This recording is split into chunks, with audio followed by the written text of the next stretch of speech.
On the face of this very planet, we welcome you once again to an exciting edition of our live presentation on this very day, Wednesday, the 29th of July in the year of our Most High Elohim 2020. The time now is exactly 6 minutes past 7 p.m. in the blessed land of Biafra.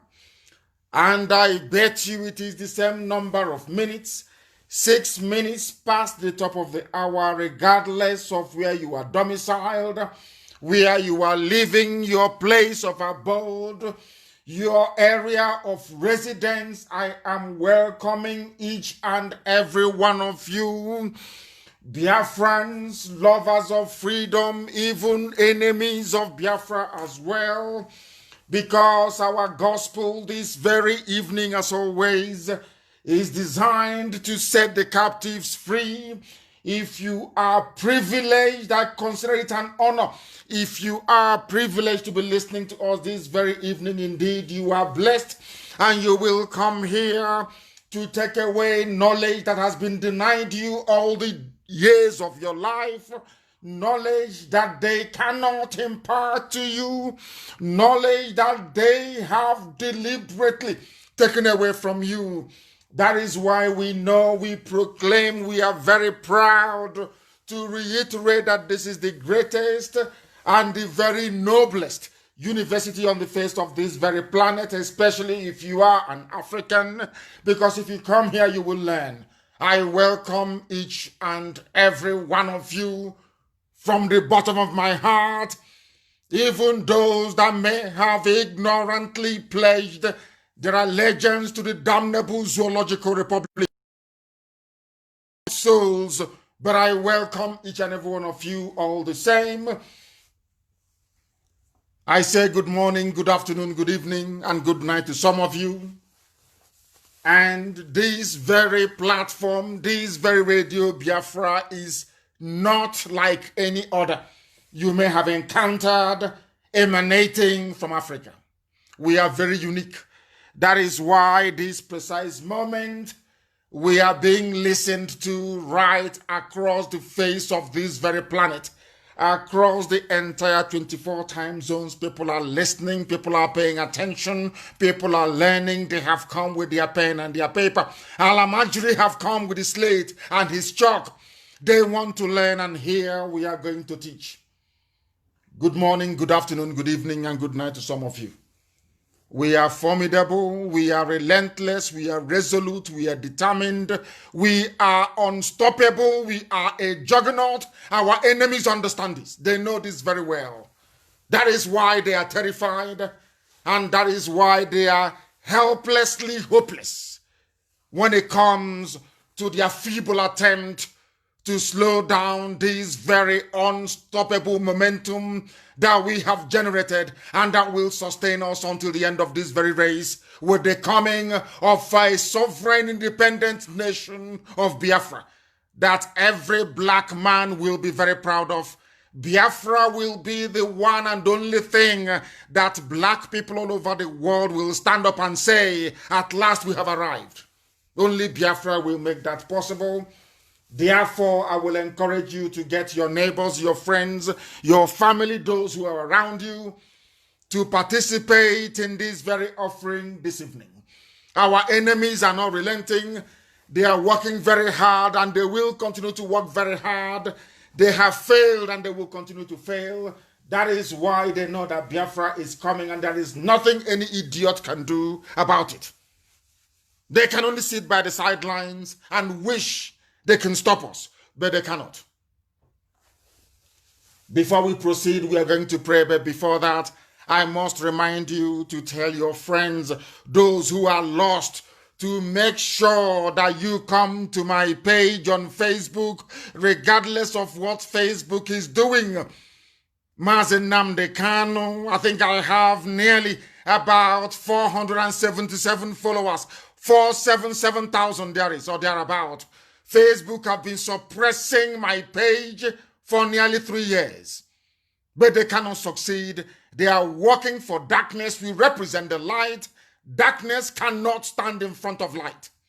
And because we are the children of light, that is why even Facebook will be defeated in their own turf. I said that to them. They can do all they like, but we are marching on resolutely, determinedly, and unstoppably. There is nothing they can do about it. We must pray this very evening before we proceed. For some of you, I recognize this is your morning, your afternoon, your evening. We are on satellite, we are on FM. I understand the watcher may be down. Those of them can listen via app. It doesn't cost you anything to listen via app.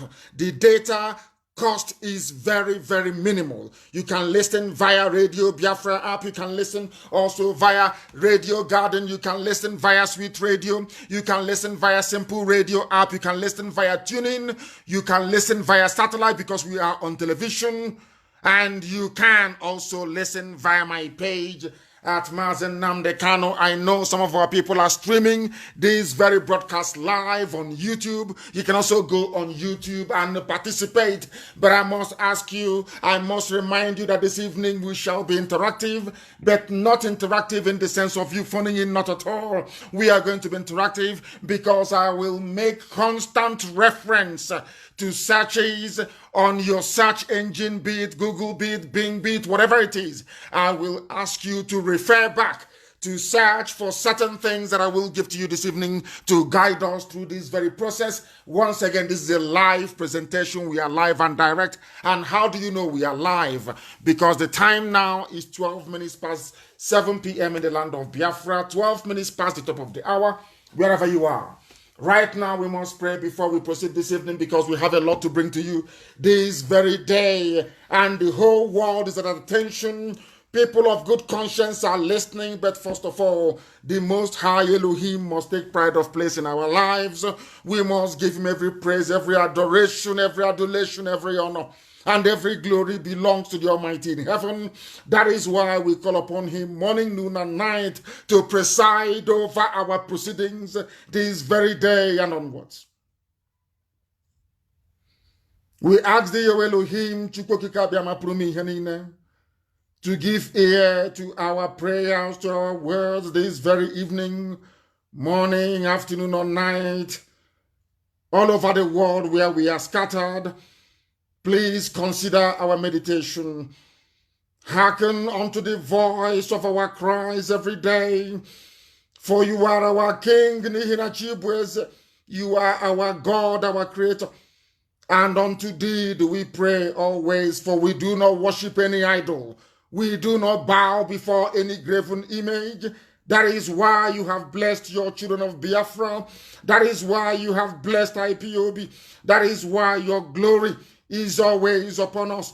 Our voice, O Heavenly Father, you are going to hear in the morning, in the afternoon, in the evening, because you are our Lord.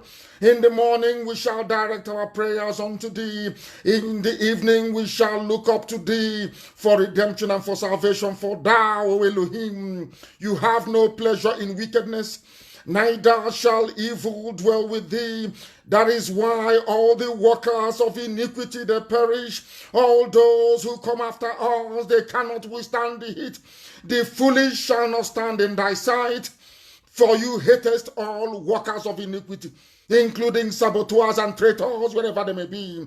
Thou shalt destroy them that speak evil and lies. For thee, O Heavenly Father, you abhor the bloody and the deceitful man. That is why you never created the zoo.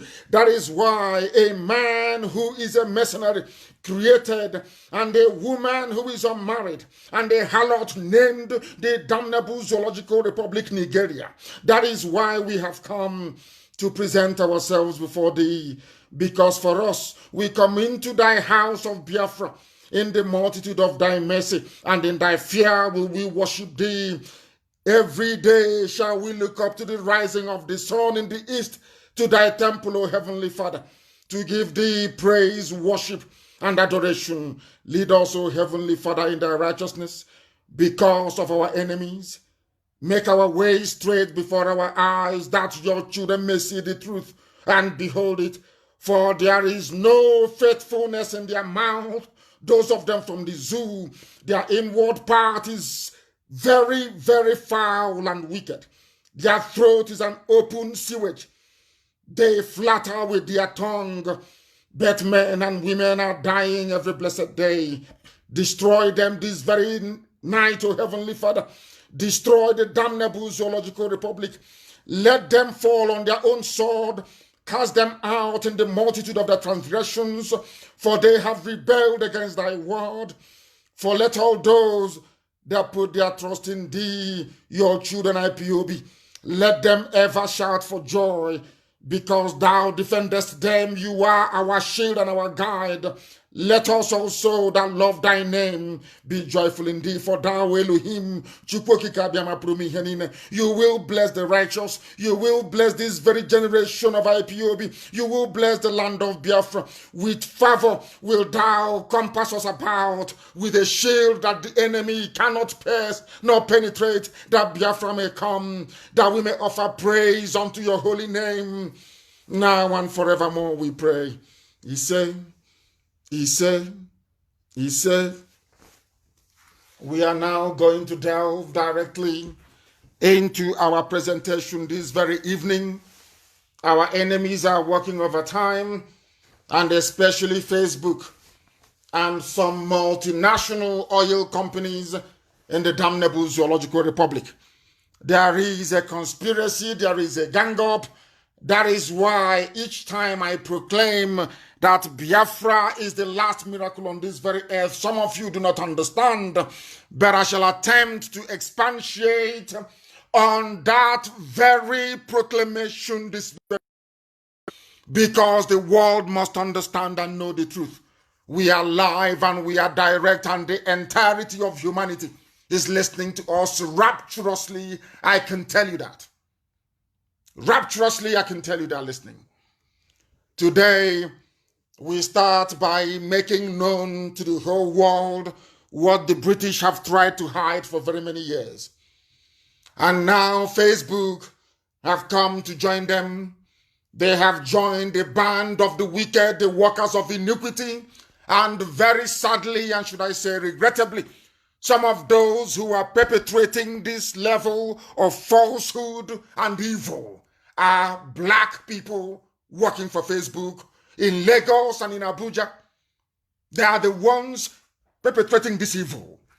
Therefore, when a white man paints a black person as Lucifer or a demon, you can now understand the reason why. There is something wrong with a black man. Every time I preach, I say this, because our problem lies with us. A white man is not our problem. Our acceptance of the position we have been given as the devils on this very earth is what is bothering us, both physically and spiritually. Now, this evening we ask a very simple question. Why is Facebook hell-bent on doing the work of the devil in Nigeria? Are they trying to claim that they are ignorant of the dishonorable origin, or should I say origins of the name Nigger? Nigger, N-I-G-G-A or N-I-G-G-E-R. They mean the same thing. This evening I will ask those of you who have access to the internet to please Google the word nigger, N-I-G-G-A, and see what comes up, because we are going to refer to it in a short while. We are going to refer to it in a short while. I want to warn Facebook and the numerous consultancy firms, newspaper houses, television stations supporting the evil construct, the damnable zoological republic of Nigeria, that they are fighting a losing battle. When I said that Biafra is the last miracle on this very earth, some of you did not quite understand what I was saying. But the meaning of that is this. There are entities and principalities fighting against the emergence of Biafra, because they all understand, even in their evil and in their wickedness, that Biafra is the only thing that can give light to a continent of darkness that Africa has become. They understand it. So they're working very hard. Every major multinational company in the zoo is lobbying against Biafra. Every government of the world that benefits from the corruption, from the endemic corruption in the zoo, they are fighting the emergence of Biafra. Every entity that harbors evil intent is working against the coming of Biafra. But I can tell you one thing, they have all failed. They have failed in the past and they will continue to fail. The reason why we did not prevail between 67 to 70 was because the time wasn't right. Was because our people were enmeshed in idolatry. Our people were enmeshed in idol worship. That was why Biafra did not come. Chukwokika Biama, the creator of the heavens and the earth, the almighty God in heaven, wanted a generation that will produce Biafra, or in whose name Biafra will come. For us it is IPOB. To understand that the Elohim, the creator of the heavens and the earth, abhors idolatry. No graven image. And because we stand every blessed day to proclaim that very truth, as contained in the very first commandment, that thou shalt have no other God before me. Having stood on that very commandment, we proclaim the coming of Biafra, regardless of the machinations of the forces of darkness and of iniquity. They can never prevail, because we have understood that very magic word. We now have the key, and the key is that we are the children of the Most High. That is why we answer Wachuku, where we come from. That is why we answer Obase, where we come from. That is why we give our children the name Tamunum, where we come from. We embody the very holiness that is the essence of creation, and that is God Almighty. And we cannot worship anything else except God in heaven, in truth and in every honesty, and of course in spirit. That is why Biafra is going to come. And that is why our enemies can never ever prevail over us. They can send out as much falsehoods as they can.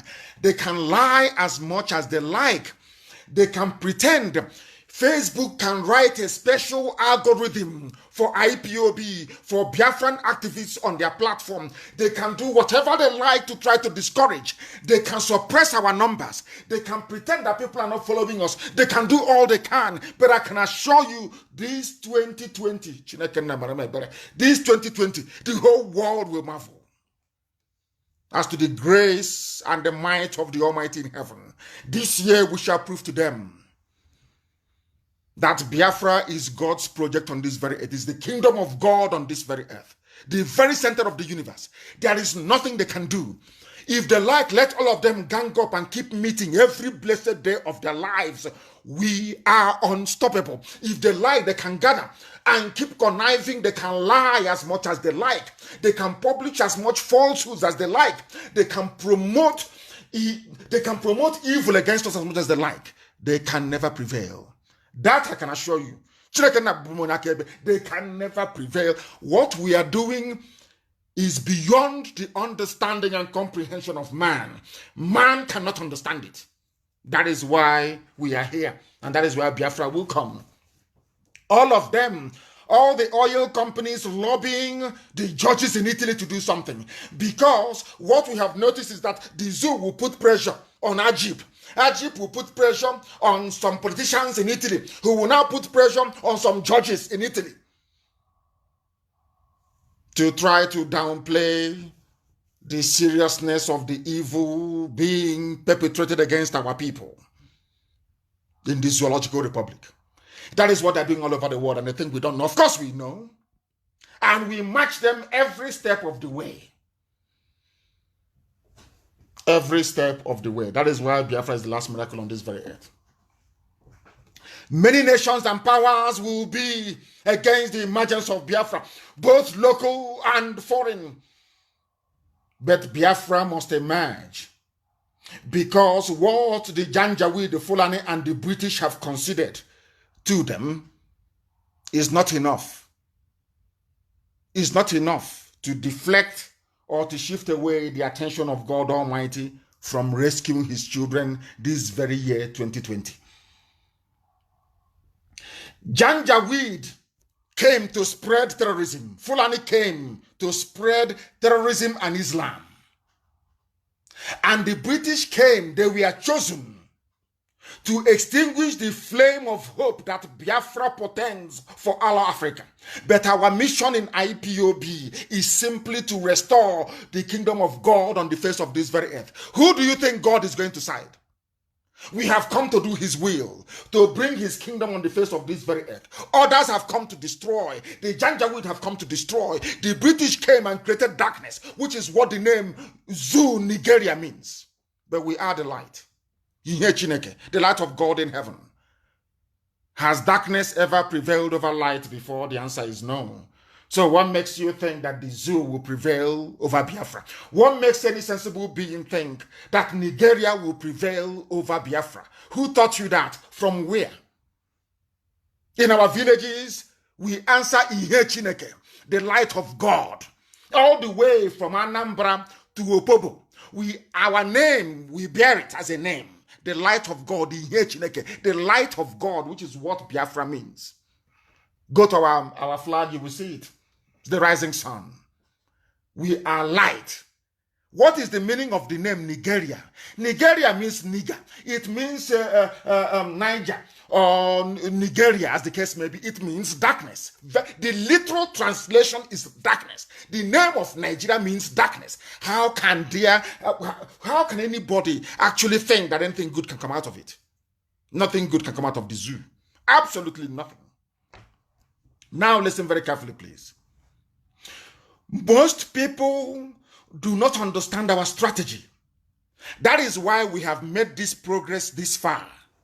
Anybody who thinks that he or she is important or indispensable in what we are doing, the day they step outside or they are suspended or they are removed, you see us, we even have more energy to keep going. Because this is not a project formed by man to serve the purposes of man. It is ordained from heaven. That is why IPOB is in over 100 countries of the world. Unstoppable. That is, you cannot do anything. No matter how hard you try, you will fail. I'm saying it to everybody with every authority and conviction. There is nothing any human being can do to stop Biafra. It is impossible. Impossible. They must understand this. They must understand it. They have come to destroy, we have come to build. They think they know and can counter us, but they are amateurs and beginners, including Facebook. They are amateurs. What they're doing in Lagos and in Abuja is to be targeting IPOB activists, targeting all Biafran activists. Once you write something, they ban you 30 days, 40 days, 50 days. But you are a baboon, you are a nigger in a zoo, suffering. There is no light, no pipe-borne water. You don't have good roads. Your children are suffering. You are living in penury and in poverty. You finish your work in VI. You go back to Ajegunle. You go back to filth. You go back to death to go and sleep. You wake up the next morning and you're working for Lucifer. You're working for the devil. You want to extinguish a light that God has lit himself. And you think you will succeed. How sad, how pathetic, how wretched of all of you. That was why I said to our people, we must go on Twitter. And I keep repeating this call. If you are not on Twitter, you are not following what we are doing. All of you must go on Twitter and follow each other, follow one another on Twitter. Because the devil is working with Facebook, working with them 24/7. That is why they don't like the truth. That was why our sister, was it Grace Emmanuel, that spoke about the cure for COVID-19, and they removed it. Who in their right mind will remove such an enlightenment video designed to educate the world and sensitize them on the need for people to take the right medication to combat COVID-19. But Facebook removed it. That alliance of Lucifer, alliance of Satan, always working for something that will place mankind under bondage of a few people. A few people want to control the world because they feel they have money. They want to control everything. That is why they hate Trump. That's why they hate him. And that is the work that Facebook is doing. And they have failed and will continue to fail. Today, tomorrow, and forever, they will keep on failing. Because I want them tonight, I'm going to talk about nigger, to disgrace them. They think they can suppress the number of people who are listening via my Facebook page. That's what they have done. Before it used to be 30,000, they reduced it to 20,000. Now it is 10,000, 10,500. which is roughly about 150,000 people watching live, which is a lie. At the end of this program, nearly 1 million people would have received this. That is Facebook, and these are black people doing this to their own freedom. That is why Africa is poor. That is why black people are being killed all over the whole world, because we are evil even to our own selves. Very, very evil. Now, I want to educate Facebook and all those who are working for her. I want to educate all Nigerians. I want to educate the Janjaweed, the Fulani. I want to educate the Efulefu. I want to educate the Sabotua. I want to educate the traitor this very night. I want you to understand that as soon as you stand up and you say, I am a Nigerian, you are an idiot. I want to prove it to you with facts and with figures. And people may be asking me, why do you dwell on this Nigeria all the time? I say to them, because they are the foundation of our problem. Nigeria, the existence of Nigeria, is an impediment to the advancement, to the intellectual advancement of a black man wherever they may reside in the whole world.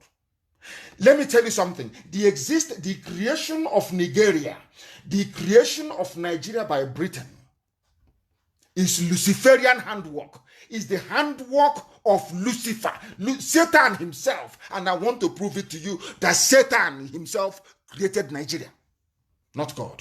Not even Lugard. Satan using the British. The devil used the British to create what is in essence a cesspit of I don't know. It's like, I won't call it a black hole that swallows even light. The zoo Nigeria is worse. When I look at an idiot, maybe on television or on radio, opening their mouth or writing and saying, I am a Nigerian, I know that indeed the devil may be a black man, and I'll prove it to you tonight.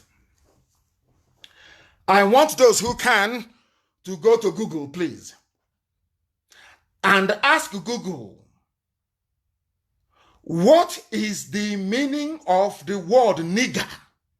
Google the word nigger, N-I-G-G-A. As you're doing so, I am also doing the same. I am also doing the same. I want you to go and discover the meaning of the word nigger. Nigger, what it means, from where Nigeria and Niger Republic came from. Niger Republic and nigger. And I want you to know that that is why the two are always cooperating. Some of you don't know that a Niger citizen was even appointed an ambassador for Zoo, Nigeria. Some of you don't know that. This evening we shall reveal that to you. That is why you see the level of cooperation you have between Niger and Nigeria. They are all the same. All the same. One was named by the French, the other one named by the British. Those who we are, because they can see. Some of you don't know the history of the Knights Templars. Some of you don't know the history of even world banking today. You don't know, but I will tell you. The Knights Templars are made up of noblemen from Europe, especially France and United Kingdom. They went on a crusade. They went to the Holy Land. They went to Jerusalem, which is Jerusalem, to go and discover the secrets of King Solomon. They are called the Knights Templars, the Knights of the Temple of Solomon in Jerusalem. There they discovered something.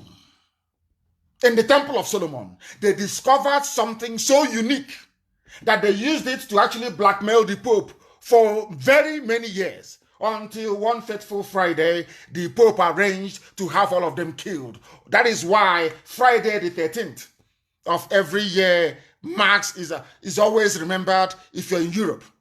Ask them what it means and they will tell you. These are the people that started banking. These are the people that can see what the ordinary eye cannot see. These are the people that traveled to Ethiopia to go and look for the Ark of the Covenant. Go and ask. These are people who can see things that others cannot see. As soon as they came, they were colonizing. They never named Ivory Coast to Niger, no. They never named Ghana. They never named Dahomey. They never named Mali. But when they got to that part of West Africa, the center of the whole world, they didn't know if it is in Niger Republic or if it is in Nigeria. Just like King Herod pursuing the baby Jesus. They never knew. They knew a child would be born, but they never knew from where. So they knew that a people will emerge from West Africa, that these people, that they are the bearers of truth and of light. They didn't know if they are going to come from present-day Niger Republic or from Nigeria. So you know what they did? They hedged their bet. They said, wherever they come from, we are going to cover them with the cloak of darkness, because we don't know if they're going to come from Niger Republic or from Nigeria. We are now going to name all of them Niger. Because there is no difference between Niger, and Nigeria. One is Niger, black. The other one is Niger area, black area, the same thing. One controlled by the French, one controlled by the British. The reason why Britain gave the name Nigeria, black, darkness, evil, satanic to the Zoo people is because they knew something told them that the people of God is here. To cover that glory of God, name them darkness, call them darkness. That will become their name, so they cannot see the light anymore. That is why an average Nigerian is born stupid. That is why an average Nigerian is hopeless. Regardless of their PhD, SSD, LLB, they are all dumb, all of them from top to bottom. And later on, I will prove to you that the name you bear has a bearing on how you reason and your outlook on life. Now, if you have Googled the word nigger, N-I-G-G-A, or N-I-G-G-R, it will tell you something. I'm going to read from Wikipedia, an independent source, not what Nnamdi Kanu made up or IPOB, independent source. I'm going to tell you the truth about nigger. Because this evening, I can check and see very clearly, Facebook in their utmost wisdom, they have reduced the number of people who can get this gospel, but they have cleverly forgotten in their because they're in the zoo. They are so foolish. People are listening on YouTube. People are listening via 4 apps, not 1, 4. Radio Biafra, Simple Radio, Radio Garden, and what's the other one again? Simple Radio, and I forgot the other one. I'll give it to you in a minute. 4 apps. People are listening, and it's low data. It doesn't cost any money. Little or nothing. People are listening on FM across Biafra land. People with the decoder, they are listening. People with satellite dish, they are listening via satellite. That is to tell them, you're wasting your time. Facebook, you don't know who we are.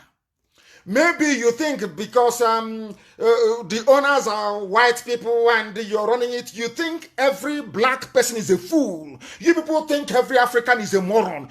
You have not met Biafran people. You have not. You are encountering us now. And as I told you before, we lost the war not because we were not armed or well prepared, no. Because the time wasn't right. Because we went into the war praising idol.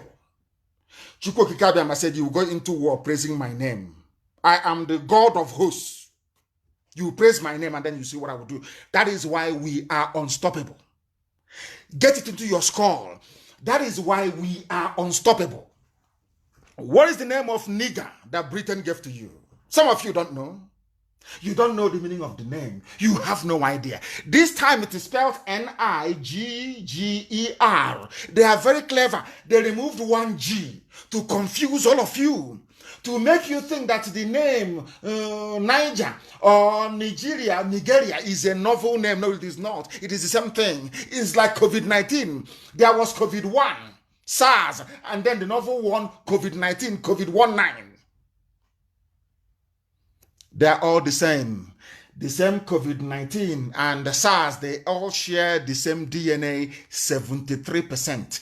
They are the same. You can cure it with hydroxychloroquine. You can cure it with zinc. You have to take vitamin D and then the other anti-malarial drug. That is what cures it. It doesn't matter the name you give it. It is the same. It doesn't matter if you take out 1 G or add it there. It is nigger. A nigger is a nigger anywhere in the world. And you know the funniest thing? Today, if you call somebody a nigger in Britain, you will go to jail. If you call somebody a nigger in America, you will go to jail. They will jail you. In France, the same. But they are allowing the same. They allow people to be called Nigerians. People who are nigger from a nigger territory. I hope you're following. What's the meaning of nigger? It is for an African country That's how they started. It is for an African country. See Niger, Niger, see or Niger, so to speak, Niger State. See Niger, Niger.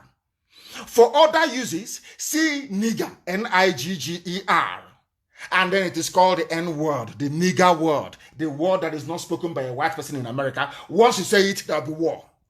But Britain gave that name to a bunch of people, over 200 million. And they come out every day and they say, I am a proud Nigerian. What is the meaning of it?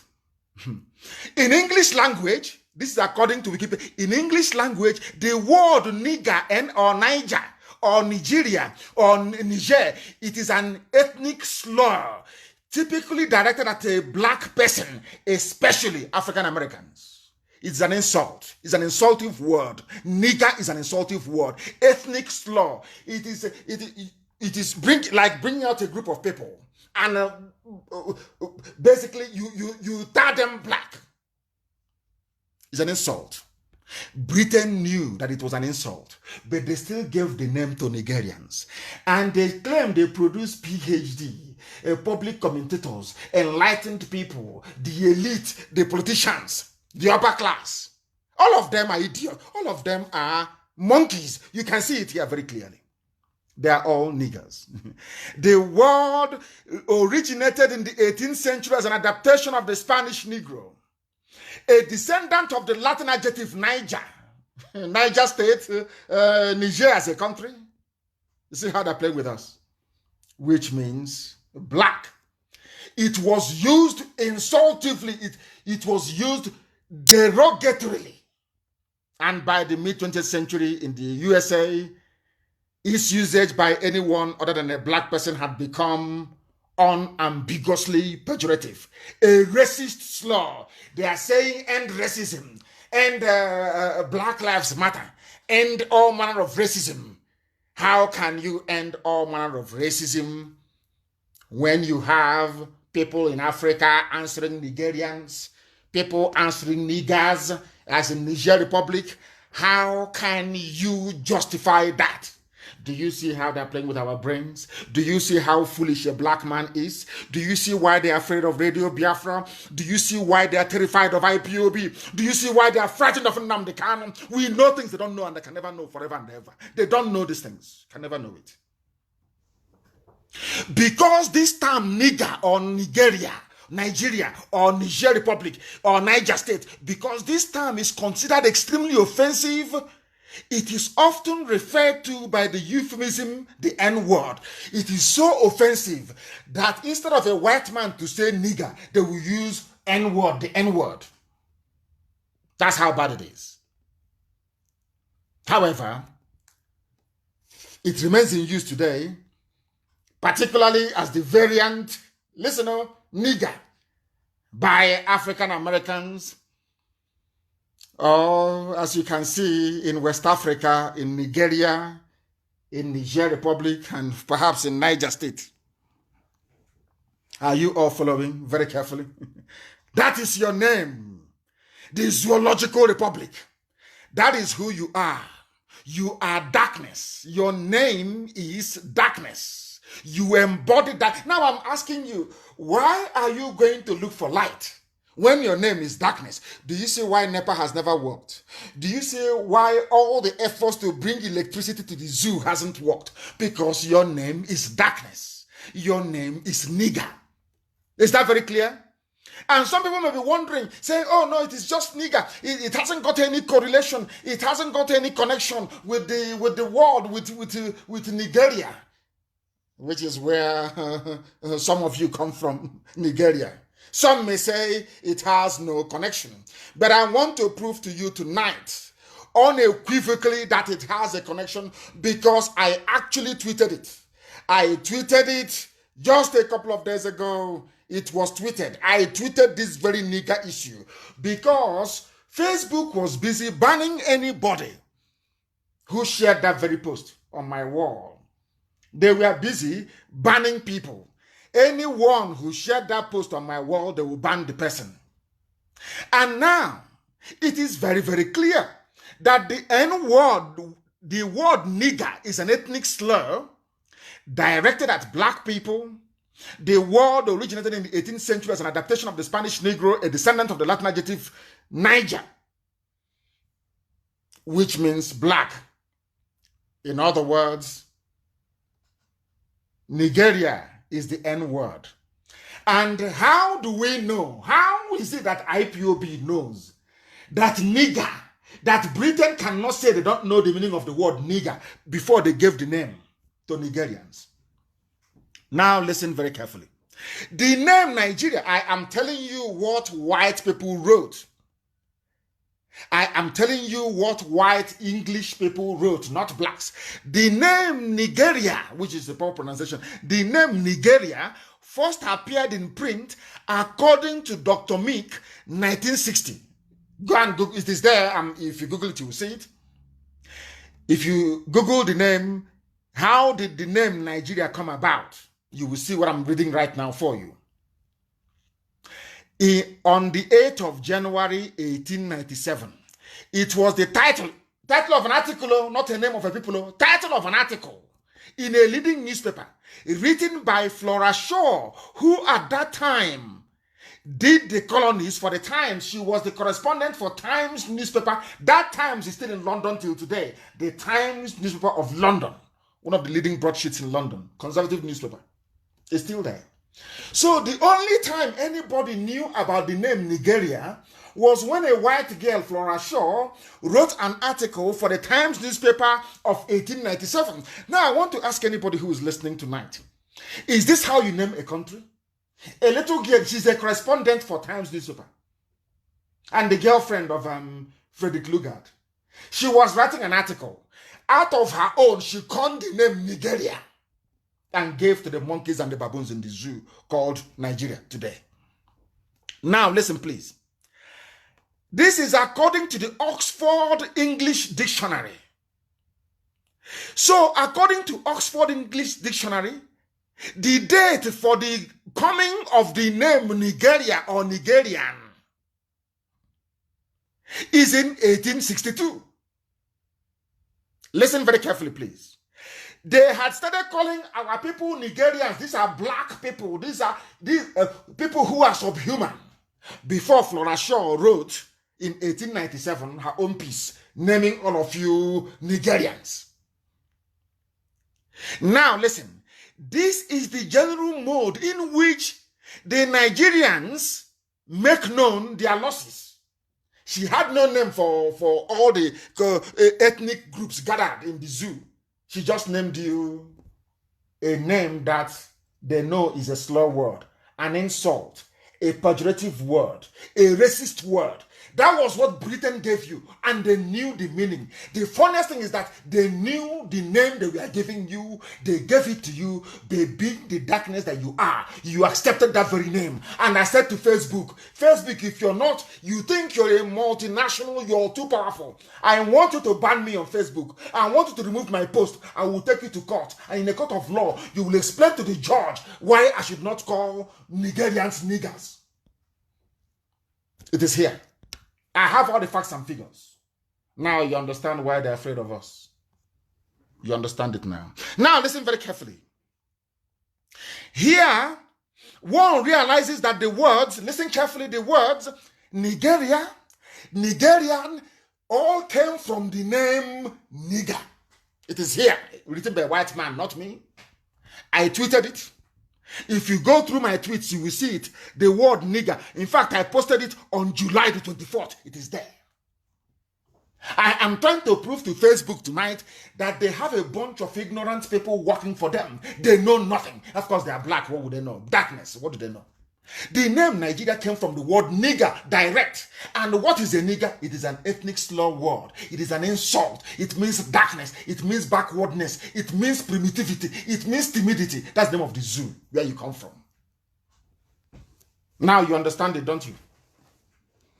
People now go to school, people who are not educated, they come to debate those who are enlightened, those who are educated. You didn't go to school. You don't know anything. You're coming to debate IPOB, people who are educated. How do you think you will succeed? How do you think you're going to win the debate or the argument? How is that possible? I ask you. I am daring Facebook. You own Facebook. I am on your platform. I want you to delete my page. Then I will take you to court in 3 continents. Then you will explain to the judge the reason why I shouldn't call Nigerians nigger. It is their name. Their name is nigger. That's what I'm calling them. Nigeria means nigger. You can play with it all you like. It means nigger. It's an ethnic slur word, and they chose to answer that name. Nigerians chose to answer darkness. And that is why darkness is their portion. And these are the things that you ought to know. So we are educating Facebook along the line. They think they can be used to fight against IPOB. I can see that is what they have been doing. They steal money. They are part of the corruption in the zoo, because the money that the zoo gave to Facebook are all stolen money, because there is nowhere in the budget of the zoo, Nigeria, where they said, oh, we are going to pay Facebook so billion to checkmate what IPOB is doing. You know, it's not in the budget. So they're all stolen money. That money that the zoo is paying Facebook, where did they get it from? Stolen money. So Facebook is part of the corruption in the zoo. The same way that some British businesses are. And what is the slur word? Because we want to go into detail, actually, into the finer details, because we are educating the whole world. That is why they listen to Radio Biafra. Oh, millions listen every blessed day. When I finish this program, many more will download on MP3. They'll be listening as they're going to work. What is a slur word? I said to you that nigger is a slur word. Then what is a slur? Slur is L-U-R, please. S-L-U-R. Slur word. It is a noun. It is an insinuation or allegation about someone that is likely to insult them or damage their reputation. So Britain gave you the name they knew was a slur word, because they wanted to insult you. They want to damage you, damage your reputation as a black person. Are you following? It's a slur word. What is a slur word? It means something designed to insult. In other words, the name Nigeria is an insult. It's here now in black and white English language, written by white people, not niggers, no, whites. Someone is insulting you with the name Nigeria, and you get up in the morning and say, I'm a proud Nigerian. I'm from Nigeria, I'm proud. You are insulting yourself. IPOB is not insulting you. Nnamdi Kanu is not insulting you. You are insulting yourself. Go to your dictionary and look for the meaning of the word nigger. Look for the meaning of the word slur. It's a slur word. What is the meaning of slur? Insult. Damage to reputation. That tells you all you need to know about the zoo. Now we ask, does a name matter? How does a name affect your identity? Please Google it. How does a name affect your identity? The name you are given. Okay, then why is, if there's nothing in a name, how come you don't name your children Lucifer? How come nobody names their child Jezebel? Ever since we all read the scriptures, we have seen in the New Testament, how many of you will name your children Herod? How many of you? How many of you named your children Judas Iscariot? How many of you name your children Judas? If there is nothing in a name, why don't you name your children Judas? Why not? I'm asking you a very simple question. I said, why not? Why don't you name your child Demon or Lucifer? Why not? Because there's something in a name. And that is why our name is very special. And that was why the British wanted to delete it.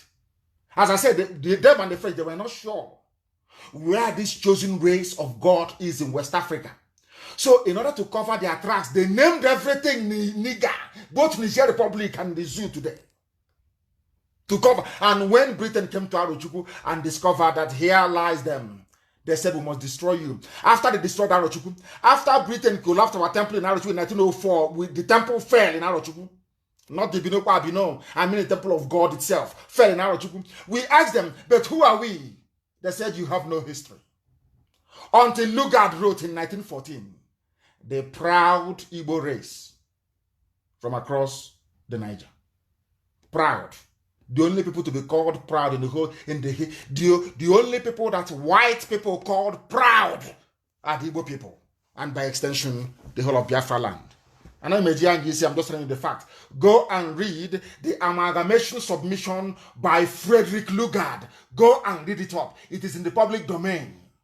I preached this gospel in 2013, 31st of December. Proud, he said. He didn't use the word the chosen race because they couldn't use it. They just said proud. Imagine a white man calling a black race proud. You know what that means. Go and check it, is there. That is why I said to you that only an Igbo man can save black people. You can be as jealous, as envious as you like. I'm telling you the fact of life. If you doubt me, go and ask the British. Ask the British why they subdued the East. They will tell you, because if we allow them, they will teach all of you what you don't know. And that, did they stop it? Have I not come? Have IPOB not come? That thing that Britain don't want the world to know, are we not preaching it today? Don't the whole world know about it? Now you know how formidable we are. When you are born, you are given an identity through your name. Your name is your identity. As my name is Nnamdi, my Redeemer liveth. And you wonder why I worship God the way I do. Because my Redeemer liveth. You wonder why they will arrest me 2 times, take me to the same DSS dungeon, cock their guns to kill me, but they couldn't. You wonder why I am the only person who have led a major movement, went to prison and came out without signing any agreement with the zoo, with the Nigerian government. I am the only person. The other person that refused is El Zagzagi and is still in jail. Every other person that claims they're a freedom fighter, go and look at all of them. They signed an agreement with the zoo. That was why when they came out, they couldn't continue what they were doing. I came out, I not only continued, I intensified it until they came to kill me. Now, do you understand it? Because of the name that I bear, my Redeemer, how can my Redeemer be living and a cockroach from the north will kill me? It's not possible. It's not possible. My name is my Redeemer liveth. That is why they couldn't do it. They couldn't do it. Ask them, they will tell you. That is why they say that your name follows you.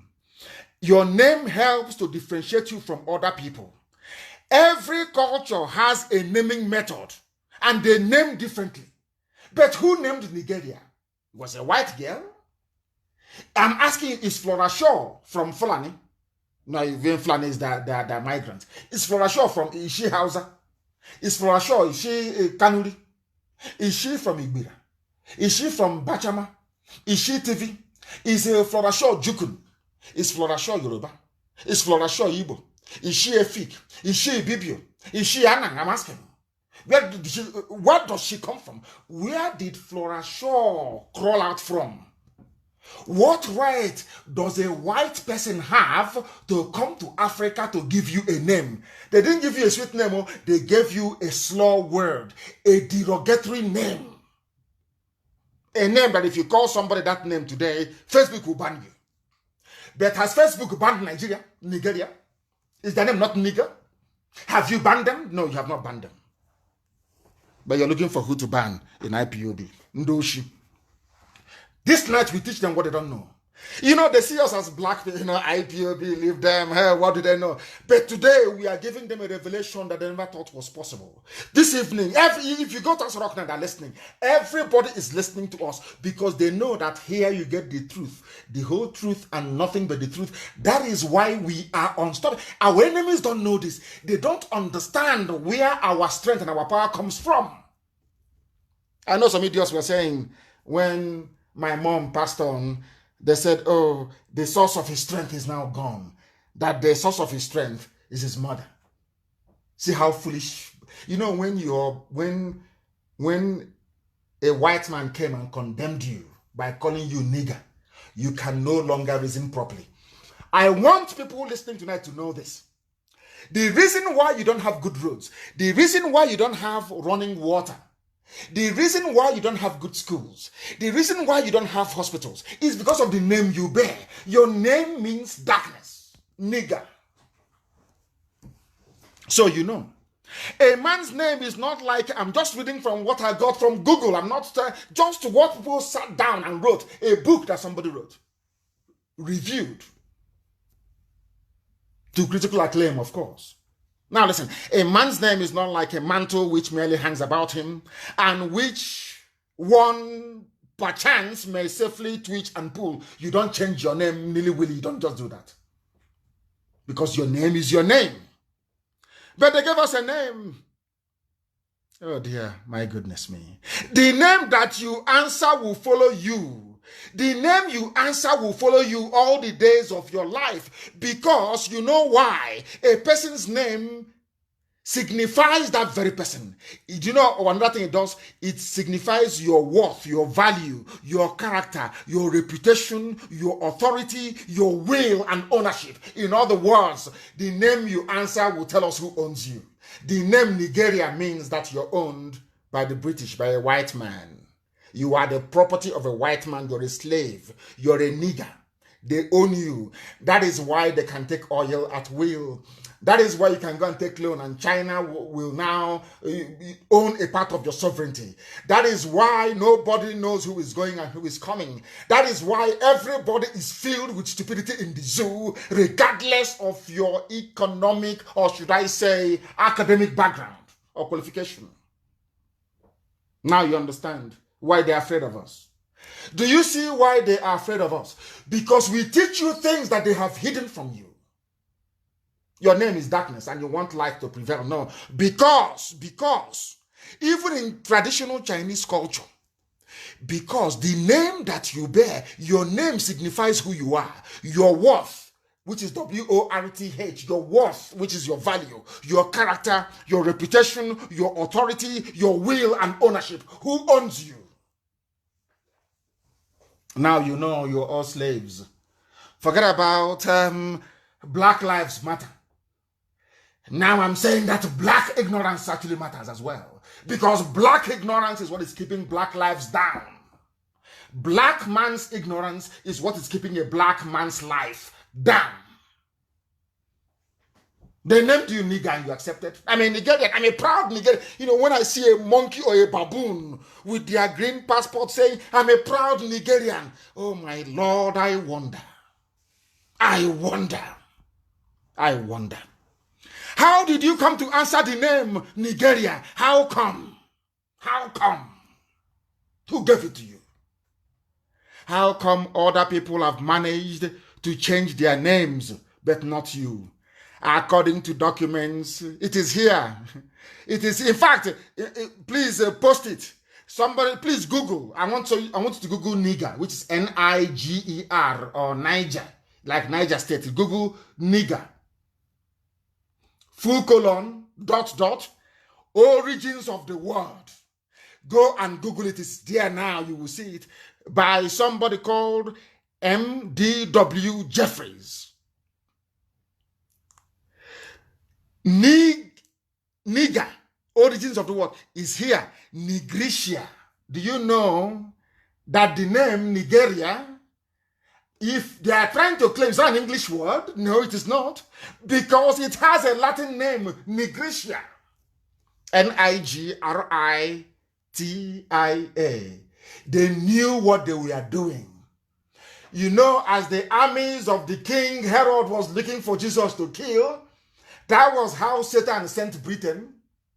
All these things that you're doing, at a time to come in the future, a race is going to emerge from West Africa. That very race, as predicted by Nostradamus, at the trigger of the Horn of Africa. Go and look at Africa. It looks like a small pistol. Look at where the trigger is. The trigger is in the Bight of Biafra. A race is going to emerge from there. That race will bring light to Africa. And their name is Biafra. Satan said to Britain, go and do everything you can to stop that name from coming up. Stop Biafra by all means. They came, they named them nigger. It is, the book is here. So there is nobody is hiding it. That nigger is the same thing as Niger. Nigger is the same thing as Nigeria. But also that name is Nigritia. It is here in black and white, published by a white man, M.D.W. Jeffries. Maybe we should be charging people for these lectures that we gave. That money cannot buy.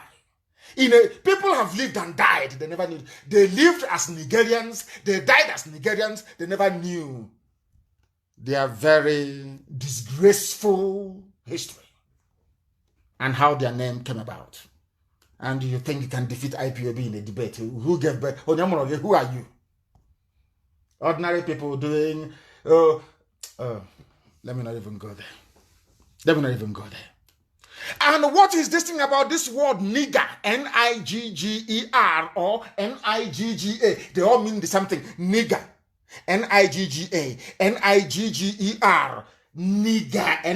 Niger. Nigeria or Nigritia. The same thing. They mean the same thing. Nigger. Nigga. The slave and the master. Go and Google it. A brief history of the word nigger. It is about the slave and the master. Who are the slaves? The idiots that call themselves Nigerians. And who is the master? Britain. This is how you made yourselves slaves forever and ever. Do you see it as a Nigerian? Do you see it? Nigger. Those 6-letter words this author wrote. Those 6-letter words. And you know the funniest thing is it was written in 2012 by a Japanese, Tetsuhiko Endo. Tetsuhiko Endo, Endo. Posted in 2012. He or she, I don't know if it's a man or a woman, said those 6-letter words arranged in a vulgar order. You know the meaning of the word vulgar. Vulgar order. Spoken in our minds, as we would not dare speak them from our mouths. The name Nigeria, any sensible, you cannot, this Japanese man is saying, you cannot, it is so vulgar, you cannot pronounce it. So vulgar, you can't pronounce it. My goodness me. It is so vulgar. Hey. In fact, it's so sharp. I don't want to continue because children are listening. I don't want them to go and commit suicide this night. I don't want black kids in America who are listening, or those who can grasp what I'm saying, to go and take overdose and die and say their life is worthless. What we are saying is that your life is worth something. Those in the zoo, the Fulani Janjaweed with their British masters connived, as this man said, that the slave and the master, to give you a name. That if you don't rise up and change that very name, your outlook will be bleak forever and ever because your name is darkness. How dare they? Who are these people? I asked them. The reason why you bear the name and that name follows you reflects in your everyday stupidity. Why do I say this? Everything that the zoo does is always going backwards. Always. The years are advancing, but they're going backwards. In this day and age, they claim that they campaigned to end colonialism. We don't want Europeans in Africa. We want to end colonialism. Now, they use their own neck to go and put on the guillotine for the Chinese to chop it off. And the reason why they have done it is, as I told you before, the devil will keep pushing them. Oh, why don't you give a part of sovereignty of Nigeria to the Chinese? So Chinese will now join Britain, will now join a few other people to say no to Biafra. You don't know that? Now listen.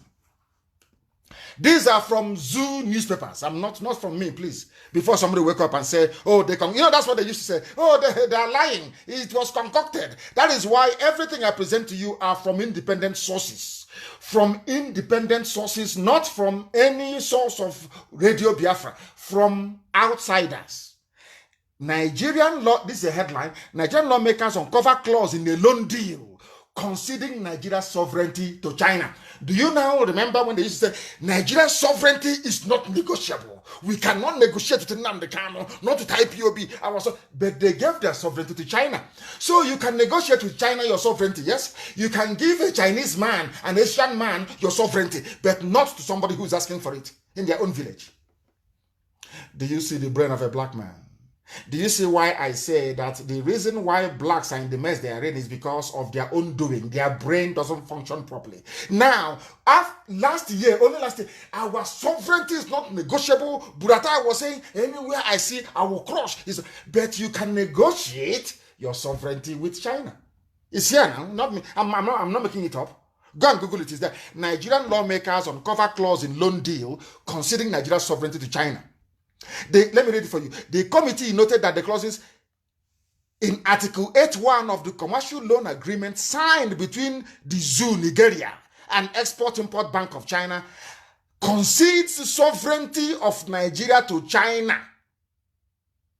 In the $400 million loan for the Nigeria National Information and Communication Technology Infrastructure Backbone Phase 2. The project was signed in 2018 because there is no president, there is no vice. They can do whatever they like. Now, where is this money? This money went to Lai Mohammed. Have you heard of this before? No, but you're hearing it here. 400, that was the money they wanted to use to fight IPOB, to digitize NTA. You see how the devil works. Ordinary 400 million. They are going to borrow, listen, they are going to borrow 400 million. These same people sold oil to China, collected cash of 2.5 billion and put it in their pocket. After pocketing the money, 2.5 billion, they now went to China to borrow ordinary $400 million and then to give away the sovereignty of the zoo in the process, in the event that they cannot pay back. Let me continue to read this for you. This is coming from the Zoo House of Representatives, from Nigeria. Not from House of Reps in the zoo. They are lawmakers. Not from us, from the lawmakers. Now listen. Members of Nigeria's House of Representatives have uncovered clauses in a loan they've collected already by the Nigerian government. They never told anybody. They took the loan from China that now have conceded the country's sovereignty to the Asian country. After fighting for independence, people dying, as if they were going to prison, people being locked up, fighting the white man to go. They now went to China and say, China, come and colonize us, please. These are black people. They are going by their name. They cannot see. They are blind. They are from a place called Nigeria, where there is darkness everywhere. Even in their soul, there is darkness. Now you understand it, don't you? They use the ordinary money, 400 million. There is nothing. They sell oil, they collect the money, they put in their pocket, they go and they collect loan. Somebody will wake up in the morning and say that I am proud to come from such a place. God forbid. Sometimes I get astonished. I wonder at the rate of the stupidity of these people. I wonder how can God create people to be this stupid? It's impossible. Until I investigated and I researched, I found out it's from their name. Nigeria. Black area. Satanic area. That is why they don't reason properly in the zoo, because of their name. And I told them, you will be exposed one after the other. And as if that wasn't enough, that's for telecommunications. So that one is different. Ordinary 400 million. They went and they took more loan. This time around, they took some more money for their railway. They collected money for railway. Now, listen, please. The House of Reps summoned Chibika Mechi, they're calling him Rotimi, to give the impression he's half Yoruba, half Igbo, but he's not half Yoruba, half Igbo, no. It's just a nickname. His name is Chibika Mechi. I'm happy to say that a few days ago, the governor said, of course, he's Igbo. Of course, Ikwere is Igbo. Everybody knows that. Now, listen. Ali Isa Pantani, Minister of Finance, Budget and National Planning, Mrs. Zainab Ahmed. The ministers are expected to provide answers. They took another loan of 500 million to be sourced from the same China bank, or one bank only, for railway lines in the zoo, Nigeria. The other one was 400 million for telecommunication equipment for NTA. Another one is 500 million for railway. Whereas only 3 people pocketed $2.5 billion. So the money they put in their pocket, had they brought it out, would have done everything for them. But that is full and that is corruption, fighting corruption. Impossible. Impossible. They were summoned alongside the Director General of the Debt Management Office, Mrs. Patience Oneha. Tell us what you are doing. They said, oh, we are building railway, Abuja to Kaduna, Lagos to Ibadan, Ibadan, Kaduna railway lines. But there is none in Biafra land, though. None whatsoever. And the Minister for Transport is from Biafra land. He's trying to impress his masters from the north so they can make him vice president. As somebody said and wrote very convincingly that other ethnic groups have their traitors or sabo. But the man said that an Igbo saboteur is possessed by the dead. Is possessed. Other people, they have their own saboteurs. But an Igbo saboteur is possessed by evil spirit. Look at this man. They are building, and where is the money they are going to pay back this loan coming from? From Biafra land, from Anambra, from Imo, from Ebonyi, from Abia, from Cross River, from Akwa Ibom, from River State. This money is going to come from Delta. It will come from Bayelsa. These 9 states, they are the ones that produce it, but there is no railway line in any of these 9 states. And there are people from these 9 states saying they are Nigerians, Nigerians, as the case may be. Now you begin to understand the meaning and the curse behind that name, Nigeria, darkness. I want somebody to raise their child and call that child darkness. Or teacher. You know what that means? That's the mess we find ourselves in. What is happening? They have now signed an agreement. Listen, I want to read the clause for you. I want to read the clause so that people in Nigeria, if at all you children of darkness can understand what I'm saying. I want to read that the world may know. Listen, the agreement says, the borrower hereby, the borrower being Nigeria, hereby, irrevocably, which means you cannot contest it, waive any immunity on the grounds of sovereign or otherwise for itself or its property in connection with any arbitration proceedings pursuant to Article 85 thereof, with the enforcement of any arbitral award pursuant thereto, except for the military assets and diplomatic assets, which means if you don't pay China back, China has the right to take whatever they like from your country, except your military and your diplomatic assets. It is here in black and white. I'm just reading it for you. But when Amechi came, Amechi said, no. That the money is a total of 849 billion, no? With $849 million, with $349 million, 349 as counterpart funding. And Amechi is telling them not to even investigate it. Somebody that went to school, somebody who claims to be educated, you know, they're the elite, they're enlightened, they are the ruling class. All these all these idiots. Somebody with PhD, they claim they're educated. Remember when they used to call us touts, that were not educated enough. Somebody signed an agreement with an ordinary bank, not even Chinese government, ordinary bank, saying this Bank of China, export and import, can come and take whatever thing, any asset they want from Nigeria, from the zoo, if they don't pay back. How are they going to pay back? A place where corruption is rife. How can they pay back? And they took the loan from China to tell you how much they hate you, how much they hate themselves and you. There is nobody, no nation on this earth that has patriotic leaders that will sign such an agreement. I dare you, anywhere in the world. They don't love you. They don't love the country they claim to represent. But all of you idiots will be jumping up and down. I'm in Nigeria, one Nigeria. Do you see how useless your lives are? Do you see how hopeless your lives are? I'm just putting it out for you, that the world may bear us witness, that we came and we told you, we warned you what is happening. We told you.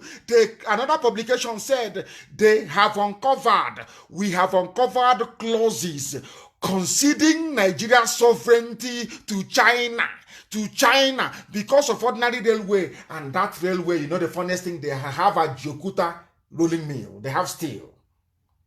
So there is no need for the loan. They took the loan to go and buy rail tracks, you know, the track, the line, which is made up of iron, steel. They have that steel in Kogi State. They have it. But instead of them to put their money to make the Ajokuta rolling mill to be working, They squandered it. They placed on money bond. It's not working. So that they can go and steal money by importing railroad from abroad. But they claim they love you. They claim it's one Nigeria. That is why the more you sustain one Nigeria, you sustain this level. One day, China will come to your village and say, pack out from your village. They'll say, oh, bring army, come. Help China clear this village. They'll clear the village. China will take over. That day, you will know that the zoo is bad for you. That the zoo Nigeria is bad for you. Some of you don't, because of course you're black, you're darkness, you don't know anything. Some of you fail to reason. Some of you are incapable of reasoning. Why do you think Britain doesn't want Biafra to come? Why do you think they don't want Biafra to come? They don't want Biafra because you will know, Biafra will teach you what you don't know. Those things that are hidden, like what I'm explaining to you tonight, will be revealed to all of you. Then you will understand the hopelessness of your existence. We have been able to prove beyond every conceivable doubt that Biafra is the solution, and freedom for all other component ethnic nationalities in the zoo is the only viable way forward. There is no other way. The other way is destruction, including restructuring. Everybody has to go back to their houses and build from there. That is why even Biafra will be a confederation. A confederation, please. A confederation. It is very clear. The more people cling on to one zoo, one Nigeria, the more you cling on to one Nigeria, the more the killings, the more the impunity, the more the pillaging, and the more the looting. Now, people said, oh, Jonathan's regime was corrupt. Can you compare it with this one? This one is broad daylight. They have not only stolen what you have, they have sold you and your village. They have said to China, go and take any part of Nigeria, any part of the zoo you like, take. It's here now. For the very first time, the House of Reps is doing what they're supposed to do, holding all these public inquiries. And do you know why they're doing it? Because there is no Buhari. They know there is nobody. So if they invite you, you must come. You must come. And when Britain named you people darkness, they knew you were blind because you cannot see in the dark. That is why Aisha's boyfriend can wear a mask and deceive all of you because you're blind. Your name is Nigeria. You are in darkness. Now you understand it, don't you? Now you know it, don't you? Complete and total darkness. That is who you are. You can't see. Even when somebody is telling you, somebody in light is telling you, look at what I'm seeing. Oh, this man is wearing a mask. He's not Buhari. He cannot speak Fufu language. You say, oh, forget it now. He should be. He has money. He's eating money. Now, I've been wondering all my life where the stupidity of a black man comes from. I cannot understand it. It is in that name, nigger. That is why those who were smart enough said, no, don't call us that name anymore. But in Africa, there are two nations, two nations bearing that name. And even in the zoo, there is a state called Niger State, Niger State in the zoo. Do you see how foolish they are? I'm not saying they're going to change because of course they will not change. That is why the zoo is a failed state. The best thing is for Biafra to go, Oduduwa to go, Middle Belt, or anyhow they want, just go, be on your own. Take care of the people. That's the only solution. The zoo is a failed. Do you believe that the zoo, Nigeria, is a failed state? Do you doubt me? I want you to go back again to Wikipedia, go to Google, type in failed state. And what does it go? What are the examples of a failed state? I'll read it for you. Syria, Somalia, Myanmar, Nigeria is there, Iraq, Yemen, Turkey, Democratic Republic of Congo, Central African Republic, Afghanistan, Sudan, South Sudan. Do you know what makes a failed state? Now listen. They are corrupt. There is something called chronic corralling of resources at the expense of other groups. Do you know what is called chronic corralling of resources? Exactly what Ismaila Issa Funtua did. Etisalat was suffering. All Ismaila Funtua did was to go to central bank, tell Emefiele, give me money. Emefiele gave him money, $400 million. He went and bought Etisalat and changed it to 9 Mobile. He never worked for that money for one day in his life. The only thing he had going for him was that he was close to the dead Buhari. He was one of the cabal that made sure that Abba Kyari succeeded the dead Buhari. That is all. So he's a secret, he's a holder of their secret. He went to the central bank, collected $400 million. These are the people that Nigerian Union of Journalists named the building after him. Don't blame them. They are in darkness. That is their name, Nigeria. Nigger people in darkness. Don't blame them anymore. I don't blame them. The zoo is a failed state where somebody will go and sign a deal with China, effectively saying, China, come and colonize me, I'm here, come and take me. Zoo, animals. And when we call them zoo, we call them animals, Facebook gets upset. Facebook, because they gave them money. This post is against our community standard. And I said to them, they said that to 1 or 2 people, ban them for that. I said to Facebook, ban me, and I'm begging you, please ban me. Then you know how troublesome I can be. Ban me, unpublish my page. When we go to court, you will tell the court that I unpublished the page of Mazi Nnamdi Kanu'S because he called Nigerians nigger people. And then the judge will ask you, what is the meaning of Nigeria? And that day you will pay compensation. You will pay compensation all your life. You think you're smart, but you don't know anything. Before we do anything, we think. Why do you think we are always ahead of our enemies? Why do you think that only a small movement, now we don't call it small, of course it's very big, the largest in the whole world. Have you wondered how IPOB became the largest mass movement in the whole world? Tormenting a zoo like Nigeria. Have you ever wondered how? How was it possible? You don't know. Because what you don't know is greater than you. The zoo is a failed state, completely failed state. And people are talking about corruption. You don't know what is going on in the zoo, do you? You have no idea. Nigeria, the zoo, the biggest zoo in the whole world, constructed by the British and built for idiots, built for animals who answer Nigerians, people who cannot reason, people who cannot reason, who cannot fathom. Now listen. Their Attorney General, this was the idiot that proscribed IPOB. People don't know the reason why they proscribed IPOB. They proscribed IPOB because they don't want you to know what you're supposed to know. Some of the idiots who are amongst you, you Nigerians, you wild beasts, you animals, you have no brain, you know nothing. They corralled you into supporting them. Let's say proscribe. Let's tag them terrorists. They wanted to tag IPOB a terrorist group so they can stop our work, so they can diminish us. Do you understand? Do you understand it? Yet, the Fulani headsmen, Fulani terrorists are not, Miet Yala is not classified as a terrorist group. That is why sometimes I look at the governors and so-called elders in our land and I laugh at them. How many times has any Fulani man come out to say, make Miet Yala, tag them a terrorist group? How many times? None. Absolutely none. I want to read this headline for you. International transparency groups raised 25 questions for AGF, Attorney General of the Federation, Malami, on oil contracts, OPL 245 contracts. When I said to the idiots, the fools that call themselves Nika Delta, I said to them, the reason why they want one Nigeria is because of our oil. These are the same people that said to you, an Igbo man wants Biafra because of oil. They are the ones controlling it. Attorney General. What has an Attorney General of a country got to do with oil contract? Only in the zoo. Fulani. Do you see what is happening? Can't your eyes open? Can you not see what they're doing in the zoo? Can you not see it? Now I'll read it for you.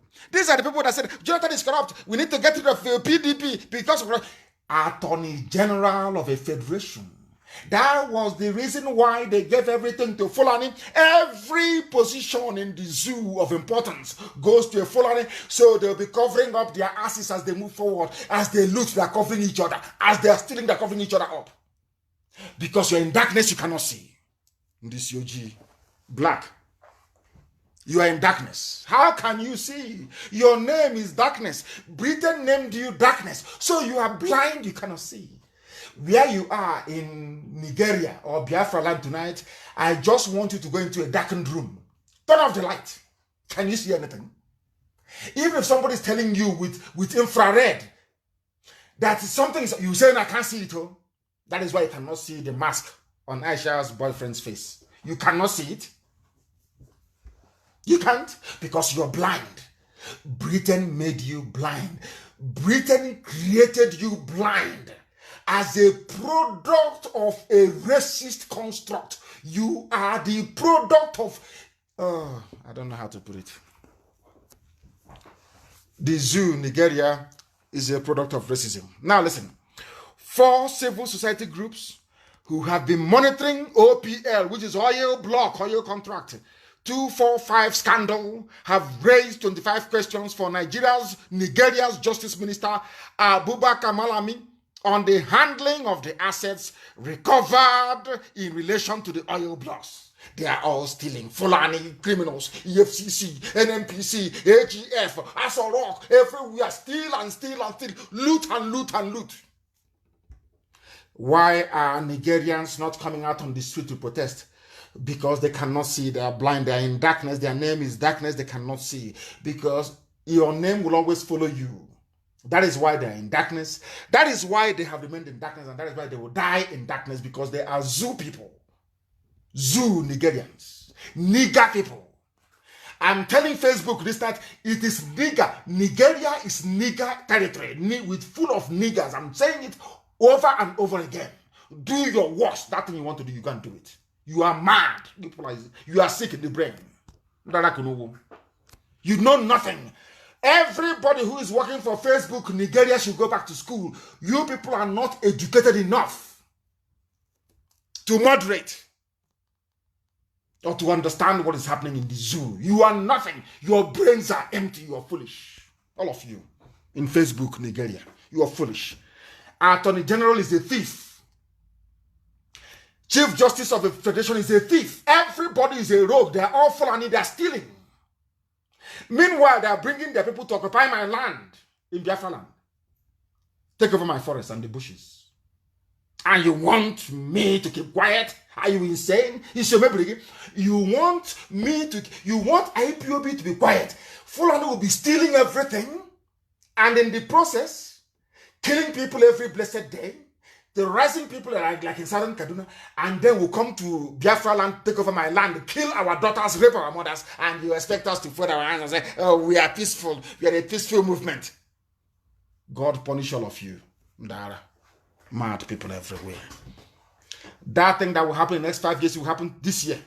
This year. All that their plans, they will reveal it to the whole world this year. If that plan they have, they will reveal it to the whole world this year. 2020, it will not go past this year. That thing, must happen it must happen in 2020. If East doesn't go, Wars will go. It must happen this year. Because the hypocrisy is too much. This hypocritical garbage is too much. It's too much. They see what is happening. Are you telling me the American ambassador is not in Abuja? Are you telling me the British High Commission is not in Abuja? Don't they see the killings going on? Can't the British people see the level of corruption in APC is 100 times worse than PDP? Can they see it? Because it is being carried out by their favorites, the Fulani, the idiots of the darkness. The idiots, the blind bats of the darkness itself. Fulani.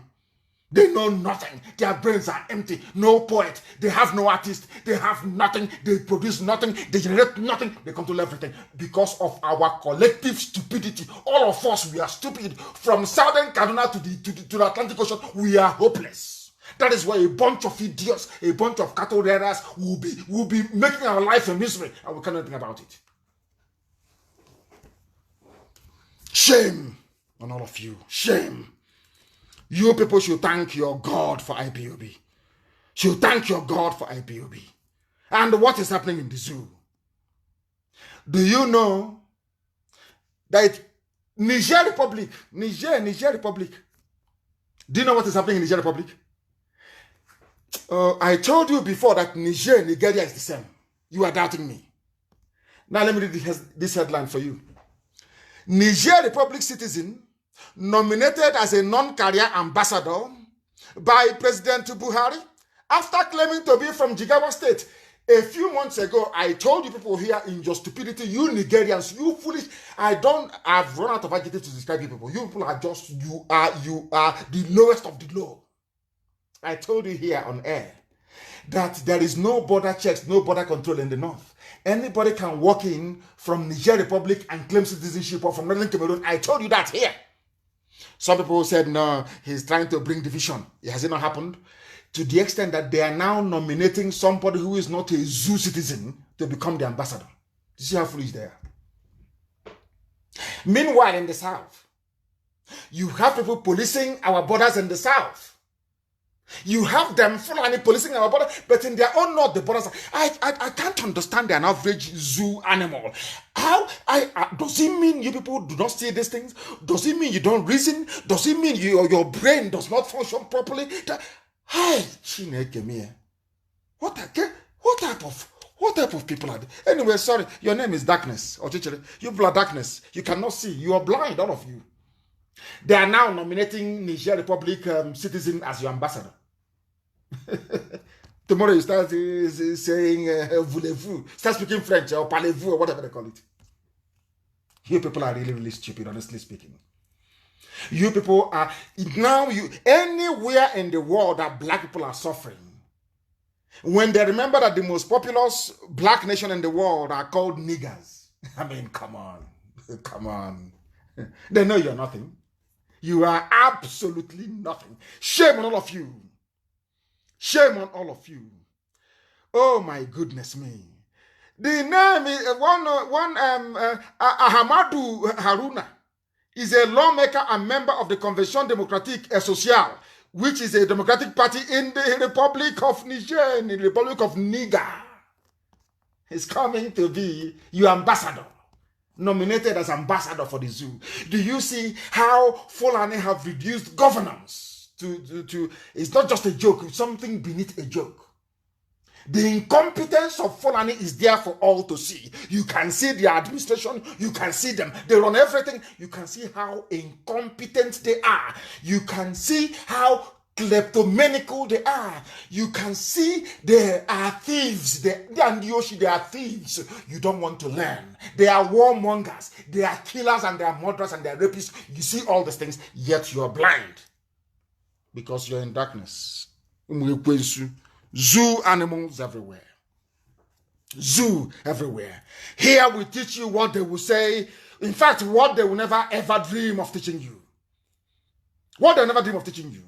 And this evening, we are going to play something for you so you understand.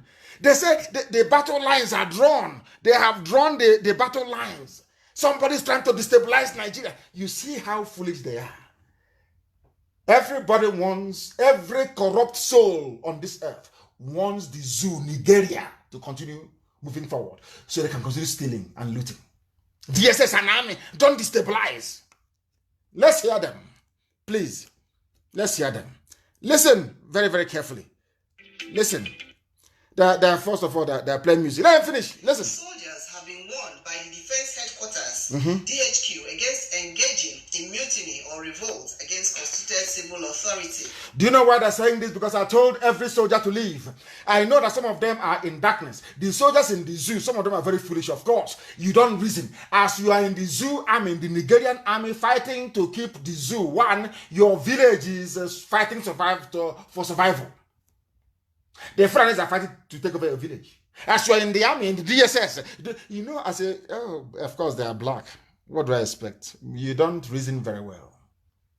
There are soldiers from southern Kaduna serving in the Nigerian army.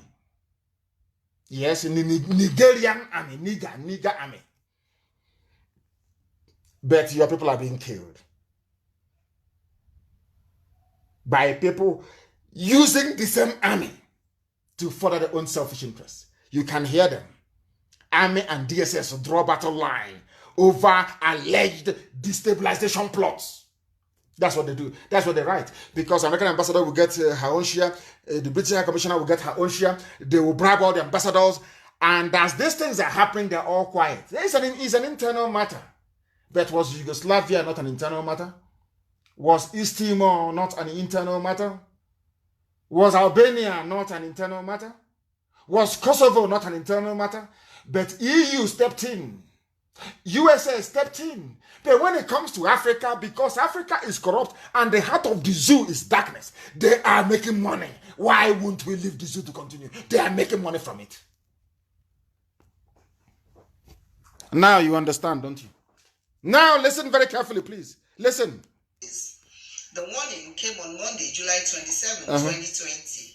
The same day, the Department of State Services, DSS, warned on plots to destabilize the nation.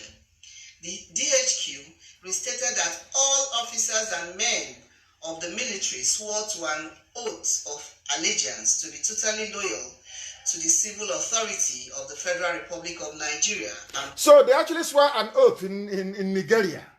But when they take an oath in IPOB, it's a problem for some people. But in Nigeria, they're swearing an oath to defend impunity, to defend darkness, a place called darkness, to defend murder, to defend rape, to defend looting of the worst kind, to defend no electricity, to defend no running water, to defend poor schools, poor hospitals. Now you know. Now you know. They are jittery. They have run the zoo into the ground, and all of a sudden they are jittery. They are worried. They are panicking. Something might happen from somewhere. They have run the zoo into the ground. That tells you all you need to. And these are the things that some of these corrupt entities they want. They are there, oh, we want to keep Nigeria one. Keeping Nigeria one is a tax that must be done. You are keeping corruption one. Emboldening corruption, nepotism, iniquity, and mediocrity from the Fulani. That is what you're supporting. If you support one Nigeria, you are supporting mediocrity. You're supporting darkness. You're supporting stupidity. You're supporting niggers. That's what it means, if you don't know. And in Southern Kaduna, what is happening? They are killing, they are pillaging. Let us go to Southern Kaduna and see the hypocrisy of a Fulani man in full view. That is how hypocritical they are. Hypocrites. A tiny fraction, not up to 8% of the population. See how they're messing all of you up. Because of your greed, because of your selfishness, because of your natural tendency to betray, betrayers, saboteurs, traitors. Because of you, the Fulani are in charge of the zoo. Traitors are from everywhere. From Oduduwa, from Biafra. You people are the ones keeping them in power. But of course, you're black. What would you know? Nigger. Nigger. Bandits kill Kaduna-based lawyer, abduct his wife and his son. And I'm asking the British High Commissioner in Abuja, have you not heard this news? I am asking the German ambassador, have you not heard this news? I am asking the UN in Abuja, have you not heard this news? Where on earth, which other country on this earth would have this level of lawlessness and you allow them to stand without making a comment, without making a statement? This man is from Southern Kaduna. He has been killed.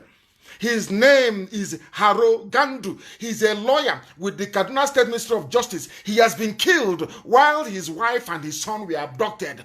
Who killed them? Miet Yala. Who abducted the wife? Miet Yala. Who took the son? Miet Yala. Fulani terrorists. And they are stakeholders in the government.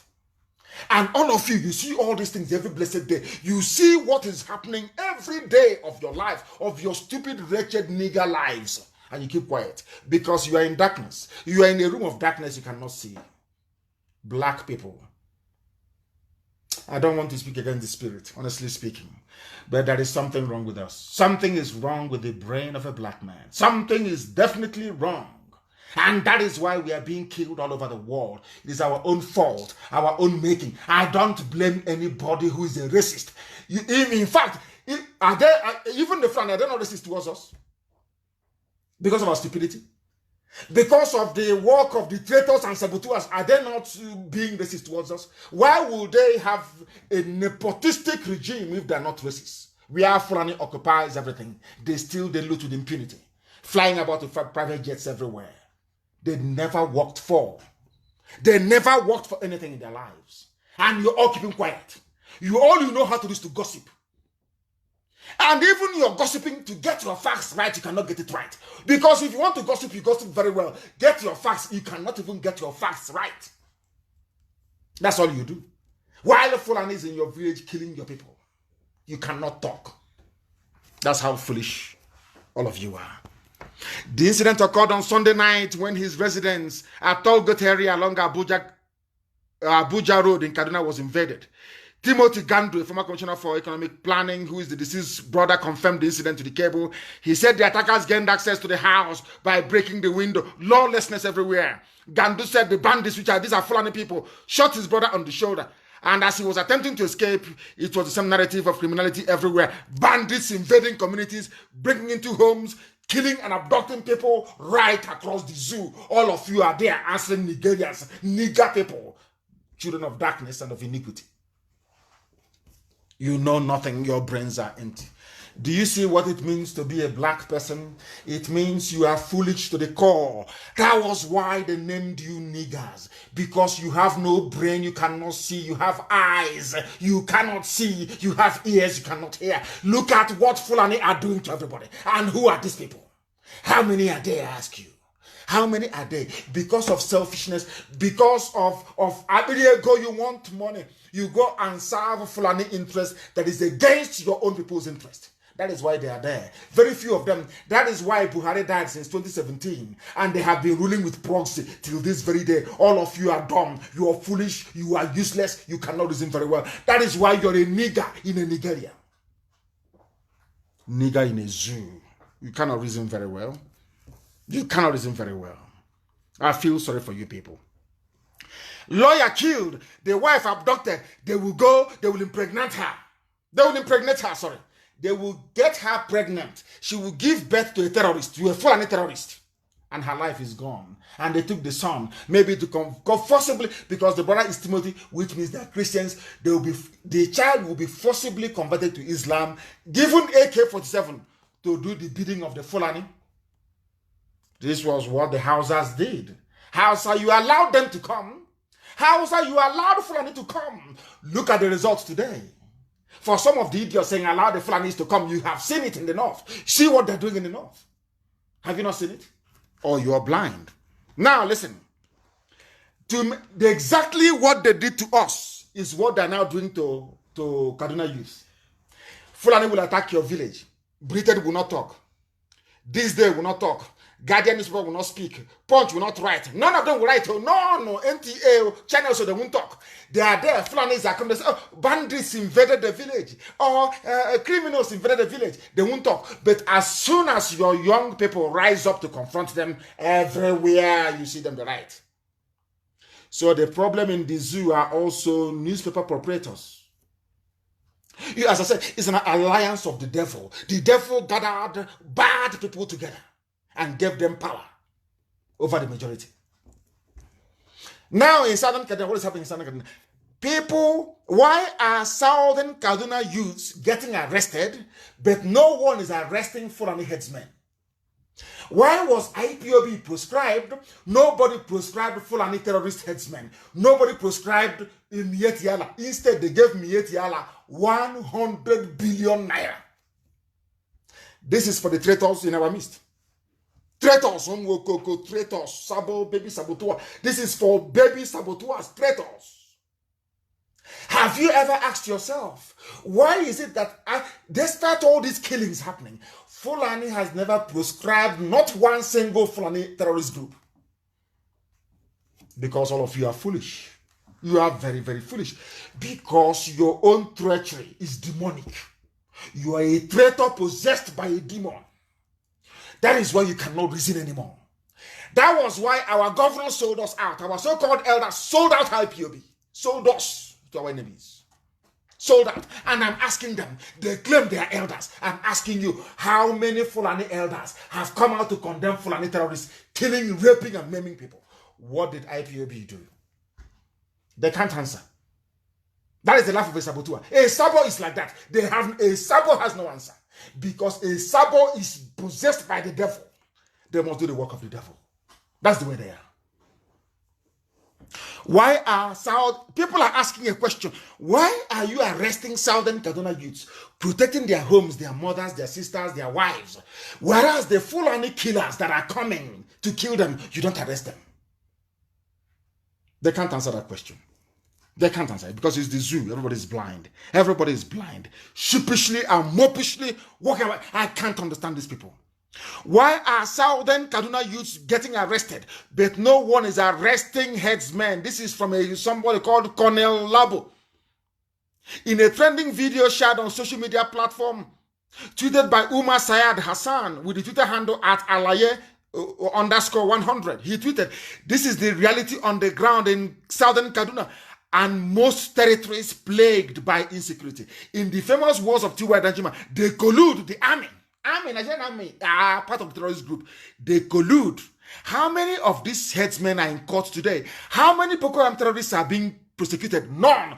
But when they come to your village, you see willing traitors who will come out and say, oh, I will identify IPOB. I will help you. But no terrorist is in prison. No Boko Haram has been convicted. Instead, they graduate them, they put them in the army. All of you are just there watching sheepishly like the animals that you are. Lamb to a slaughter. Doing nothing. Only gossiping. Gossip and gossip and gossip. People, young men and women are being arrested in Southern Kaduna for no reason, for defending their homes. Whereas the Fulani headsmen are coming with the help of the army, with the help of the police to kill. And I keep asking Britain, are you telling me you're not seeing what is happening in Nigeria? Facebook, are you not seeing what is happening in Nigeria? Are all of you blind? You are white people? Are you blind as well? You are white. Germany, German ambassador, are you blind to what is happening in the zoo? EU, are you not there? Are you blind? You're in Abuja. EU, are you blind to what is happening? UN, are you blind to what is happening? Are all of you blind? Or is it the petrol money they give you that have turned your brain upside down? That you want the corruption, the killing to continue? Such hypocrisy is unacceptable. That's why I said this year, 2020, the world must declare their stance. We have all the details. We have all the records, videos, pictures, articles, and we have them in abundance. Let me see how you're going to convince the court of world opinion that the zoo Nigeria should continue. Let's see how you're going to do it.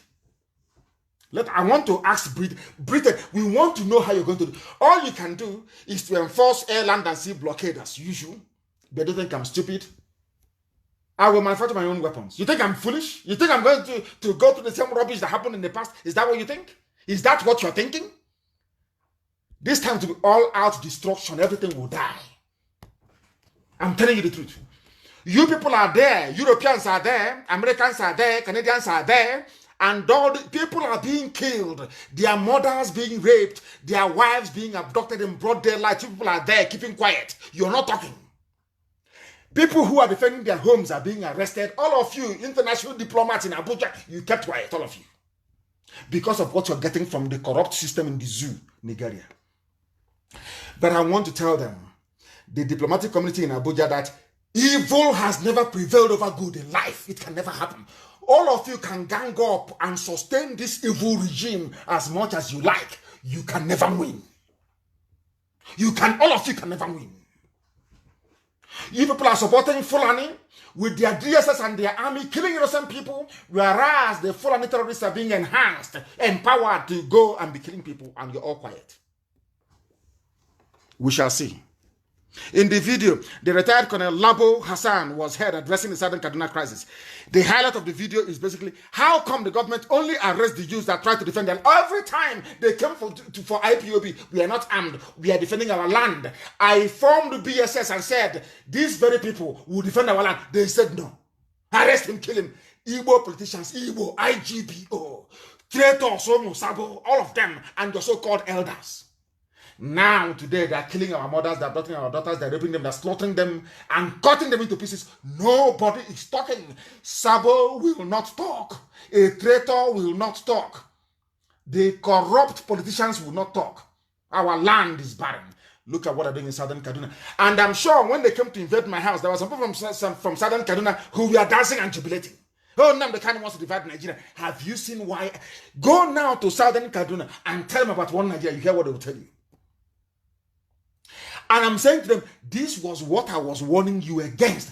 I told you the Fulanis will come, they will kill you, they will rape your mothers in broad daylight. Britain will not say, Pim, Britain cannot talk. Because of oil money. Because they see Nigeria as a country full of idiots and fools to be taken advantage of. And that's what is happening today, isn't it? Is that not the case? I'm asking you. So how come in a place with the level of corruption and lawlessness you have in Nigeria, nobody is talking in the whole world? Have you asked yourself, why is Al Jazeera not talking? Why is CNN not talking? Have you asked yourself? It is all a global conspiracy to keep the black man down. I'm telling you the truth. That's what it is. Forget all the nonsense, anti-racism, crap, rubbish, crap, garbage. The zoo, Nigeria, is where the fight is. That is the heartbeat of the whole of Black Africa. They know the solution is there. So that all they are good. I've asked you this question. Why do you think that in the UN, when you discuss Biafra, people walk away, they run away from the meeting? Because the devil is at work. Don't allow Biafra to rise. That is the job that Britain, that is their commission. It is the duty of Britain to ensure that a black man can never be free. Forget all that garbage. Garbage. Black man will never be free. It is the job of Britain to maintain that the black, because they see blacks as foolish people. And we have been behaving foolishly.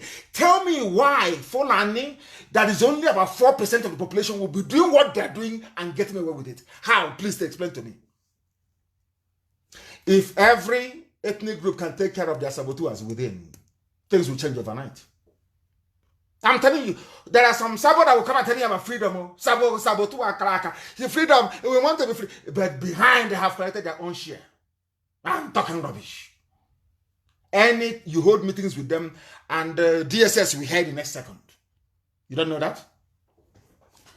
That's the life of a saboteur. I am very happy that somebody called Labo Hassan, not a Biafran, not a Duduwa, is lamenting, telling you that this is what we are seeing. Our youths are being arrested the same way they are arresting and harassing, even with the help of some traditional rulers, harassing and arresting IPOB family members who are there to defend the land. Do such people deserve to live? Do they deserve to see the light the next day? Southern Kaduna. Go and tell the young lawyer about one Nigeria. He's dead. The wife taken to be raped mercilessly by uncircumcised Janjaweed. Probably impregnated in the process. The son is gone. The son will now be trained to hate his father's people and will become a jihadist.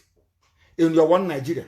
And Britain is not writing a report saying the situation in Nigeria is so dire that something ought to be done. No, there is even oil. Will Italy speak? No. There is Egypt. Egypt is making money. Will France talk? No. There is a Total. They're making money. How about US? No. Our ambassador has been stuffed with cash. The US ambassador has been given money, so they will not talk. After all, Halliburton is there and ExxonMobil is there. Every major country has a share. In Biafra land, they have a share in oil. China has no share in oil, but they have said to China, take any part of Nigeria you want. That is their game, if you don't know. If you don't know, we tell you. That is their game. And Army, why are you not in Southern Kaduna? You claim you're here to fight insecurity, you're about helping police and all that rubbish. Why are you not in Southern Kaduna? Why are you in Biafra land? All those stupid checkpoints, all that rubbish. Why? Because we have limited manpower to tackle Southern Kaduna killings. If you cannot go and deploy in Southern Kaduna to keep the peace, then how can you defeat Boko Haram? How can you defeat ISIS? Al-Qaeda in the Maghreb? Ansaru? Amiyat Yala? How can you defeat them? How can you defeat all these people if you cannot go to Southern Kaduna to keep the peace? At least be a peacekeeping force. No, because the army is part of the process. The army has been Fulanized. The army, they are now using terrorists. The army is there to make sure that the Fulani hegemony continues to advance to the sea, to the Atlantic Ocean. That's what they're doing. In case you don't know. In case you don't know, that is what the army, they asked the army, go and Google it, military commander, we have limited manpower to tackle Southern Kaduna killings. But the Fulanis are there killing people, being supplied weapons by El Rufai, the governor of the state. All the Fulani governors have ganged up. They are pumping money to their people. They want to take you over. Then what are the Southern governors doing? They are helping them.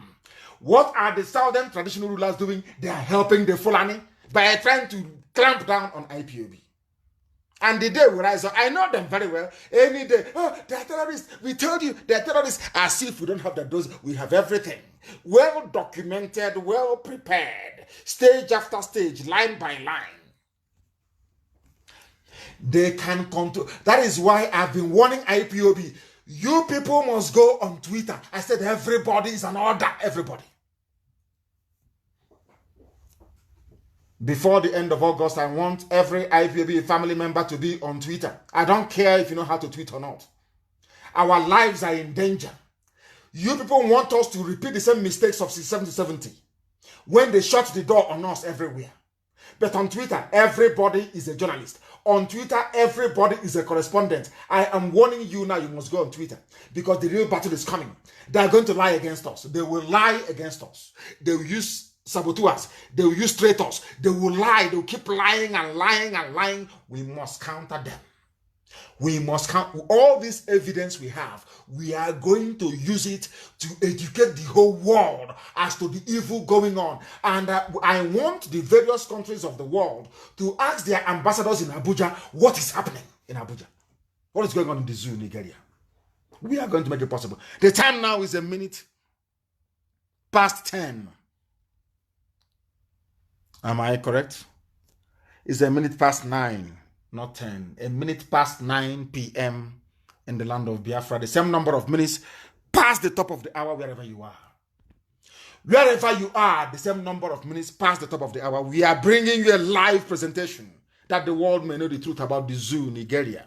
A place of iniquity, a place of darkness, a place of hell, where people are being killed. We have another news from Southern Kaduna. The day that the Southern Kaduna youth rise up, they will name them, they will label them terrorists. All of you are there now quiet. Their mothers are being taken, their wives are being taken, their children are being slaughtered. All of you are quiet. You have kept quiet because a black man is evil. You are quiet because in your heart, in your soul, in your blackened soul, a black man is evil. You see evil happening and you keep quiet. When the people who are the victims react, you then open your gob and be talking rubbish. Nigerian newspapers, you'll be talking nonsense at the end of it. You talk rubbish. You will talk nonsense. Now that innocent people are being killed, did anybody report here that Southern Kaduna youths killed anybody? The answer is no. Who are the ones who are being killed? Southern Kaduna people. And they're calling them Southern Kaduna, so you will not know their this is most of them are Hausa people. Fulani are killing Hausa in Southern Kaduna. All of you are now quiet. The day they rise up now to fight back, all of you, you will see British High Commissioner writing to London. I think they're armed. We think they are causing trouble. We think it's not good for the security. But now that the army, the police, DSS, and Fulani terrorists have combined to kill people, all of you are quiet. You have all gone quiet, mute. You can't talk anymore. But very soon you'll be forced to talk. And that day, IPOB will produce everything. All of you ambassadors and high commissioners will list all your names and list what happened under your watch. And your countries will ask you, why did you not send this dispatch to us? Why didn't you inform us? Now you're enjoying your $1 million largesse, the money you're given, not to talk. And you lack the moral authority to referee this very situation. And it was Britain that created the zoo, the Nigeria, that zoo, that abomination by Britain, in order to stifle the children of light. Now, we are still on Southern Kaduna. Let me give you the headline. They killed women, elderly people who could not run, survivors of Southern Kaduna killings recount attacks. They have not, and yet they are arresting their youth. I don't know. I don't understand the type of God that created the black people to be this wicked. I have read the history of most people around the world. I have never come across a people who are as wicked as black people, especially themselves. They never fight their enemies. They can never, it's only themselves. I don't know what's wrong with them. Typically, the life of an Igbo saboteur. An Igbo saboteur is a very dangerous virus. An Igbo sabo, God forbid. Look at them. All of you are quiet in the zoo, the entire zoo. All of you are quiet. Every day you write about the killings in Southern Kaduna. The youths have not risen up. Any day they rise up now, they tag them. Malami, The oil block thief will go and write ex parte motion. Please, ex parte, give them, ban them, proscribe them. Please say every Southern Kaduna youth is a terrorist. All of you will swallow it hook, line, and sinker. That's how foolish you are as a black man. Evil and very, very wicked. That is why we have come, that you may see the light. Many villagers have gone missing after the attack, which lasted several hours last week. No police, no army, no DSS. No. But if it's IPOB holding a meeting in Nengwa, you will see DSS there. But where they are needed in Kaduna, you can never see them. A curfew has been imposed by Kaduna state government. Has he said a word? The answer is no. Because the midget, that little dwarf, El Rufai, that dwarf, that criminal, that thief, he claims he is the how can I pray, the intellectual force of the Fulani race. That midget, badly schooled and ill-educated. He's the one funding Fulani terrorism. El Rufai, that midget, that housefly. Has he said a word? No. And this thing, we are many, many years in the making. As soon as the dead Buhari took office, Fulanis, they ganged up to hell with everybody. They have intimidated the Yoruba into submission. They can appoint anybody they like to whatever. Nobody can talk. They control the army, the navy, the police, the air force, the DSS, customs, civil defense. Everywhere is Fulani. And instead of rising up to say that what Fulani is doing is bad, our people are more interested in, oh, but how much can you give to me? I also want part of the money as well. That's what we've been doing. The villagers are dying. Survivors of the recent attacks on southern Kaduna have narrated their ordeal in the hands of the gunmen who stormed their communities, killing women and older people. And I keep asking, Britain, are you not aware of this? Are you not aware of what's happening? Why, after many years, will every blessed day killing in Nigeria, stealing, looting, no light, no, every blessed day they complain, black people, they love complaining. After complaining, please, can we put all these our complaints into action? The answer is no. When they see those putting all these complaints into action, they start bad-mouthing them. They start talking rubbish. Black, that's why they are black in this UG. Black, evil, the embodiment of evil. That is why they have banned the use of the word nigger. Because nigger is a correct depiction of who we are. Very evil, very wicked, and very black. Black people in this UG. Black. And somebody will wake up and be blaming a white man for their problem. A white man is not your problem. You are your own worst enemy. You are your own problem. A black man, your brain is your problem. I believe some of our brains are black. We cannot reason. Light doesn't even shine on our brain. That's how primitive we are. A silverback in the Congo is far more reasonable than we are. And we have proven it time and time again. Villagers are missing. All of you are saying you are one Nigerians. You are proud one Nigerians. Shame on all of you. Shame on all of you. We are unable to tackle arrest. Now, listen very carefully. It's the same southern Kaduna. Listen, as Facebook is busy reducing the number of listeners, that's with their job, that's what they're doing. And as I said to them, if you like, reduce it to one person. I will broadcast on all, including your Facebook, I'll broadcast on it. If you like, remove all the people there until there's only one person left or nobody, I will still broadcast. Mad people everywhere. Now listen. Southern Kaduna people may resort to self-help, according to Christian Association of the most useless group in the whole world. Christian Association of Nigeria. Useless. Their Muslim counterparts are slaughtering them every blessed day. Every day, Muslims are killing Christians. Christians cannot come together to unite to fight back. Never. We are the ones fighting for them. We are the ones fighting for them. They cannot rise up and say, enough is it. Any day they say enough is enough, you see the Fulani Janjaweed, they will stop what they're doing. But they can. Now, they asked them, the Christian Association of Nigeria on Tuesday warned that self-help might be the alternative. You are being killed and you're debating if self-help will work or not. Can you imagine human beings? Somebody came to your house, shot at you, took your wife away to rape, and abducted your son, and then you're debating, oh, should we fight back? Should we defend ourselves? Hi, Christianity in the zoo.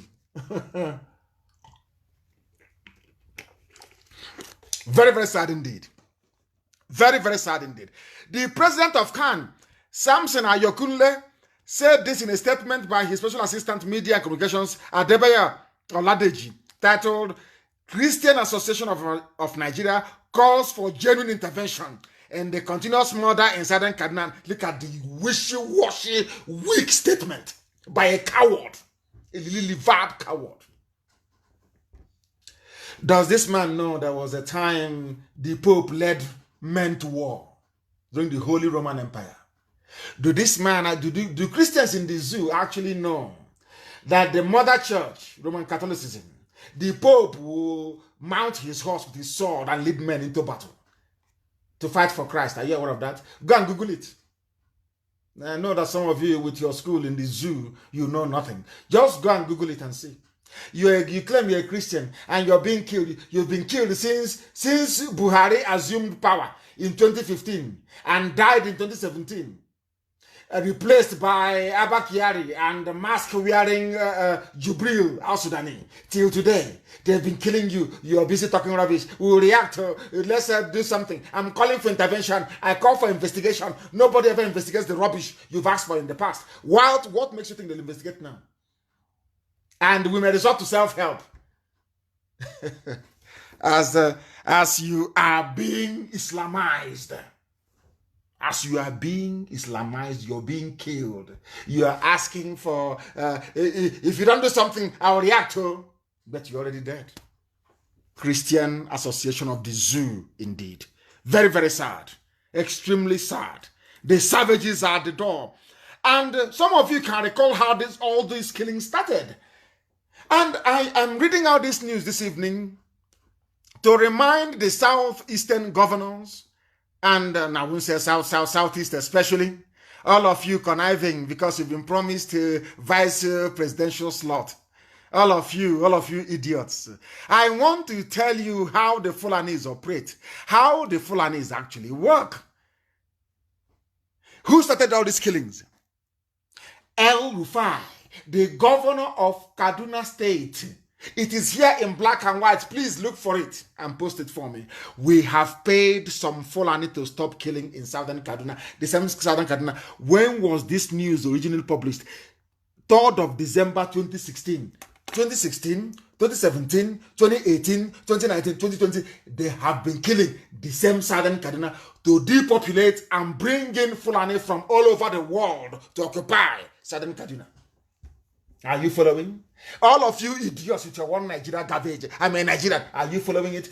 Now, this is the news from published by Vanguard. We've paid some Fulani to stop killings in southern Kaduna, El Rufai. Kaduna State Governor Malam Nasser El Rufai has said his government has traced some violent, aggrieved. So El Rufai is saying that the Fulani terrorists, they are angry with somebody. That is why they have come to kill. Aggrieved Fulani to their countries and paid them to stop the killing of southern Kaduna. That he traveled to Mali. He went to Niger to go and pay Fulani to stop killing his own fellow citizens in Kaduna State. Have you heard of such rubbish before? But this happened in broad daylight, 3rd of December 2016. He came out, he said it. He said that that people are destroying communities in southern Kaduna. According to El Rufai, a sitting governor in the zoo, they asked El Rufai, what are you talking? He said, I have now paid these Fulani terrorists to stop killing fellow citizens in southern Kaduna. And all of you kept quiet. This is a Fulani governor. Has anyone removed him from office? Has he been impeached? Now compare that with Southeast governors, Igbo governors, that got together, ganged up and said, first of all, they were begging Abba Kyari. In Enugu, they were begging him, please bring us the army. We want Nnamdi Kanu killed. We want to ban IPOB. That was why it was the Igbo governors and Ohaneze that first proscribed IPOB before the army. That was a terrorist group. But their counterparts in the north, they are paying, giving their own people weapons to advance the Fulanization agenda. But come to the east, come to Biafra land, their own governors are conniving to kill those who are going to fight these terrorists.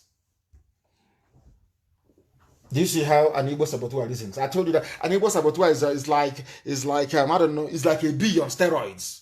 It's a possessed animal. An Igbo sabo is a possessed. They have no shame. They have no cohesion. When you catch them when they are lying, they try to look for another means to lie. They are possessed. They are demonic. The worst sabo you can meet in life is an Igbo saboteur is, oh my goodness, you've not seen that type before.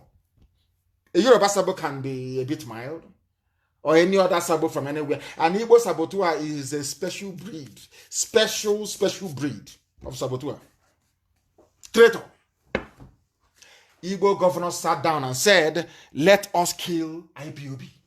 Igbo man sat down and said, "Let us kill IPOB. Let's go and kill."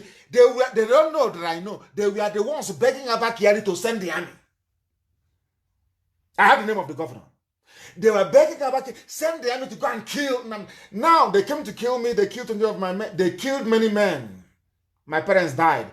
Tomorrow night, when I get angry and I start killing people, they will start talking rubbish. Rubbish should be coming out of their mouths. Nonsense, animals from the zoo, wild beasts. Nigerians start talking rubbish. But when they killed 20 of my men, they were there. They never said anything. They were hailing their army. But the day I give the order and we start killing their own army, you see them, they start talking rubbish. That is what marks out a black man as a demon. That is what makes a black man the lowest of the low on this earth, because of their wickedness and love of injustice and evil. A black man loves injustice, just like the diplomats you have in Abuja. They love evil. They want black people to die at the hands of the Fulani. Is doing Bill Gates a favor. Because anything that can reduce black population, they welcome it. So if the Fulanis are killing all of you, then better for them. So you don't know. So some of you don't know this. Oh, what a shame. You don't know. That's what they're doing. The more they kill all of us, the better for them. That is what they love. That is what they like. But we are going to stop them in Biafra land. You see this 2020, this year. If East doesn't give, Wars will give this year. We know where we stand this very year. I didn't say next year. I said this year we know where we stand. I'm telling you, this nonsense has to stop. This rubbish has to stop. It has to stop. And if they think they're going to stop us, we are going to... They have forgotten. Go back to what I said in 2012. The weapons we'll fight with, we'll build it ourselves. I'm telling you the truth. We'll build it ourselves. And they know it. They know what we're capable of. So you don't know. If our fathers can build what they built between 67 and 70 when there was no internet and no information, imagine what we can do now. They don't know we are ready. This year, if it doesn't, and every suburb will suffer, we will catch you, you will beg and beg and beg and beg. Your eyes will be gouged out from your head. Every saboteur. Every saboteur, your eyes will be gouged out from your skull. So you go back blind to your Fulani masters and help them. Your blindness. Ndara. Mad people everywhere. We have paid some Fulani people to kill. Kaduna State Governor Malam Nasser El-Rufai has said his government has traced some violent Fulani criminals and killers and paid them money to stop killing Nigerians in southern Kaduna. El-Rufai made this known while fielding questions from some select journalists in his office in Kaduna. He openly admitted, for southern Kaduna, we didn't understand what was going on, and we decided to set up a committee under General Martin Luther Agwai to find out what was going on. We are going back to they will keep cutting. You see how cowardly they are. These people are cowards. They are cowards. They cannot live with the truth. They cannot live with the truth. That is why they are cowards. They have cut us off from my page. They have cut us off from my page. Please tell them to go to Radio Biafra. Radio Biafra is open as well, please. Radio Biafra is open. Go there. And please, our admin should share this as widely. I've reconnected on my page. I have reconnected on my page. And as our brother said, Okora Linda Adako is saying we must continue. We are hitting them hard. Dera Biafra is saying that. Of course we are. Okonkwo Emmanuel, we must continue. We are hitting them below the belt. As I started to explain, you see Facebook? As I started to explain what a sitting governor is doing with Fulani terrorists, they cut me off immediately. You see Facebook? You see them, the way they operate? You see how they operate? As I was telling the world that from the mouth of Fulani governor of Kaduna State, he said, Fulani headsmen from across Africa, they come without passport. Nobody stamps them in. They bring their cattle. They come to Middle Belt. They kill. They pillage. They take over our land. And they're heading to southern Nigeria. He said it in 2016. Is it not happening today? Is it not happening today? All of you Efulefus, you traitors, Igbo governors, can you hear what your fellow governor is doing? Bringing their people from across West Africa to take over your land. And the only thing you can do is to yap, to gossip, to backbite, and to betray IPOB. To betray. Because I know saboteurs are listening. The whole world is listening, talk less of Sabo. Everybody listens to Radio Biafra. They listen to this gospel when I preach it. And they must listen. Are you following what is happening? Have you seen what your mates are doing? All of you useless governors, have you seen what your mates are doing? Using the money they are getting, their allocation to empower their people to come into our land and take over our land. Have you seen it? But your job as a governor is to be yapping and gossiping and saying, oh, go and kill Nnamdi Kanu, go and kill IPOB. And sadly, Ohaneze supported you people in the past. You've seen it? Have you seen what the life of a Fulefus? Have you seen the consequences of having a Fulefus as your leaders? Have you seen it? Meanwhile, Fulani people, they are cooperating, they are working together, they are making sure they take all your money, they enslave you, they take your land, they rape your mothers, they take your wives, they kill your children. They are all the Fulani governors and their emirs, they are all in agreement that Nigeria is theirs. Nigeria is their country that God gave to them. They will take it with the help of the British. The British are the people helping them. But you are there sabotaging IPOB, talking rubbish every day. Whereas they are coming, and they will kill all of you. Look at Southern Kaduna. Now people are crying. People are crying, aren't they? They are crying. But you people will not listen, will you? You won't listen. You won't listen. Facebook, as soon as we are hitting them very, very hard. They capitulated. That is why they are messing up with my page. Mazi Nnamdi Kanu, people should log back on. Go back there. Because I have reconnected. We should go back there. And share it extensively, of course.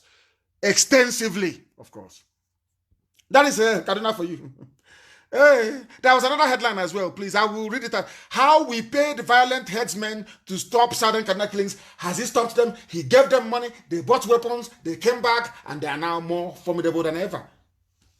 And your village is next. Sabo, your village is next. Sabotua, your village is next. How we paid, it is reported in a zoo. This was also published on December the 3rd, 2016. Daily Post. How we paid violent headsmen to stop Southern Kaduna killings.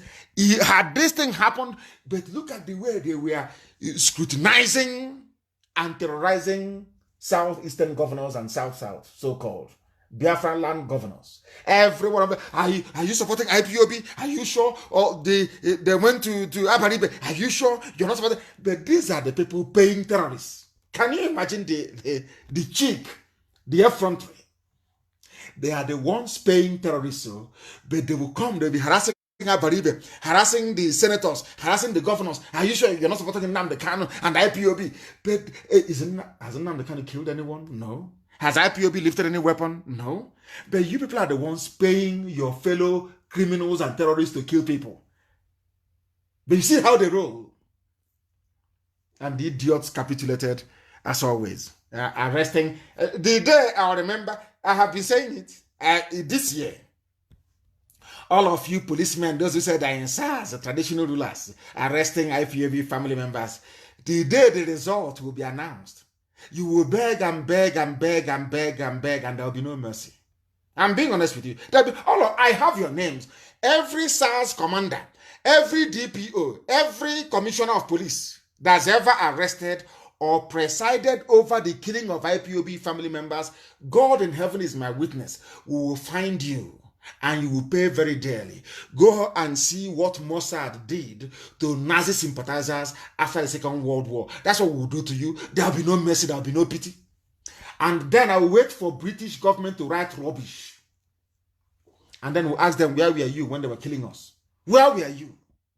They are now killing people in Southern Kaduna. Nobody is talking. Nobody. Everybody has gone quiet. Say, how we pay the violent headsmen, terrorists to stop Southern Kaduna? El Rufai.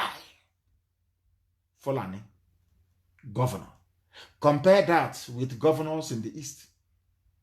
Those who are now, they are swimming. They go, governor. You are acting as an informant to your fellow governor in the North because it's Fulani. You are an informant against your own people. A traitor against your own people.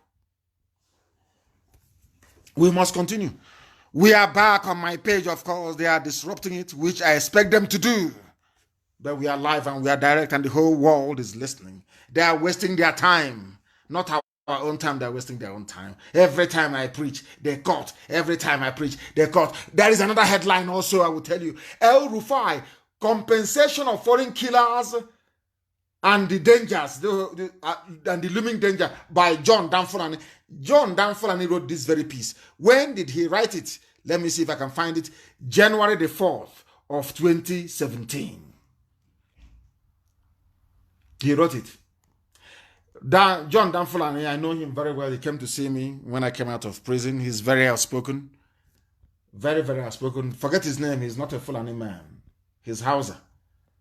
But they named the father Dan Fulani. So he's a Christian. John Dan Fulani. They are the ones being destroyed and decimated. People will tell you that northern part of the zoo, Nigeria, is full of Muslims. No. There are Christians there. A significant number of them are Christians. But they have been subdued the same way that Miet Yala and the Sultan of Sokoto have subdued Christian Association of Nigeria. The same thing. All they know what it is to talk rubbish. Come out and talk nonsense about IPOB, how they are this and they are that. Look at your mates, how they are conquering you, how they are destroying you. Since 2016, they have been killing and slaughtering till date with the help of Fulani governors and emirs. And all of you, Pim, you cannot talk. When it comes to IPOB, you grow wings and you start talking. Very, very sad indeed. We are live and we are direct. The time now is actually 9:30. 9:30 in the land of Biafra in the evening. 9:30 precisely. We are live and direct. We are live and we are bringing you this very information because Facebook thought they can demoralize or stop us from preaching this very gospel, but they are mistaken because the whole world is learning. Now they know. What is Khan saying? I asked them once again, where is Gowon? We must keep Nigeria one at all costs. Nigeria. Where is Danjuma? Where is the UK High Commissioner to the zoo? Where is the US Ambassador? Why are all of you silent as this slaughter is going on? Why are you silent? The day we rise up now, you start writing your dispatches. We think what Nnamdi Kanu is doing is uncalled for. We think this is going to destabilize the polity and other rubbish. Now they are killing and slaughtering. They are taking over my land and my village. You have not said anything. You have not said a word because there is a conspiracy. The Fulani have given money to most governments of the world to support them in their quest to conquer everybody in the zoo. We are not going to allow it. It is a portion unto man to die only but once. This very year, we'll know where we're heading to. If East doesn't give, wars will give. This 2020 market, I told you I don't fight like a coward like the zoo. I tell you what I'm going to do before I do it. You do all you can to stop me, but I'm telling you, you cannot. 2020, result of one mad people everywhere. That is how the Fulanis will deceive all of you into conceding to them. It's always war against indiscipline, war against corruption. Whereas they are the most ill-disciplined people, they are the most corrupt people on the face of this very earth. Why can't some of you learn or reason? What is wrong with all of you? war against corruption, war against immorality, as they said to the Hausa people, war against religious immorality, cattle grazing routes, illegal Fulani settle, all this nonsense. They are the ones promoting it, and all of you are there moping sheepishly. Sheepishly, as Fulani are ravaging all of you. Ravaging you, telling you Nigeria cannot be divided. They are ravaging, stealing everything. Niger Delta people, Niger Delta. Stealing the oil blocks. You can't talk. If it's an Igbo man, wow, you be running your mouth like popcorn. Running your mouth. Your stupid, stinking mouth like popcorn. Malami, a little boy. I'm older than him. My younger brother is even older than Malami. Is a little boy in his late 40s. A little boy. He is a multi-billionaire based on the proceeds from Biafra land. He is the one who is supposed to be prosecuting corruption. He is more corrupt than corruption itself. Useless people everywhere. Now they have everything they want. Oh, they come from all over West Africa. Where is their passport? Don't you have a border post in the north? No. But you fools, you close your own borders in the south. That's how foolish you are in the south. That is how hopeless you are. You close your own borders, but their own borders are open. Their brothers can come in, their sisters can come in, their terrorists can come in to occupy our land. And Britain expects us to fold our arms and be watching them as they are killing and raping their way through to the Atlantic. Of course, that is rubbish now. They know it's not going to work. That's pure bunkum. It's not going to work. It's not going to work. I published a story about the Janjaweed, what they do, how they came in, how they finished the Hausa people. Finished them. That is what's now happening in Southern Kaduna. They will finish all of you. If you don't respect history, history will repeat itself. Go back and read and study. The Fulani conquest and rule of the Hausa kingdom from 1804 to 1900 took them over, ravaged the Hausa lands. Took them over.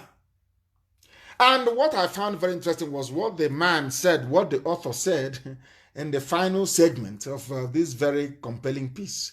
He said something that Ahmadu Bello said, that God has made it possible for him to continue what his great grandfather started by building a caliphate.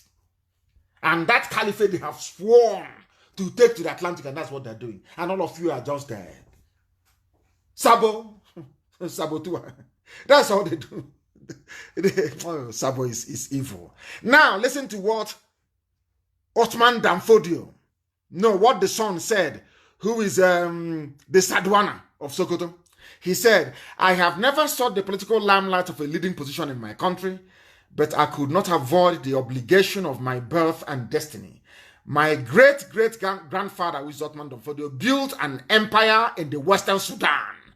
It has fallen to my lot to play a not inconsiderable part in building a new nation.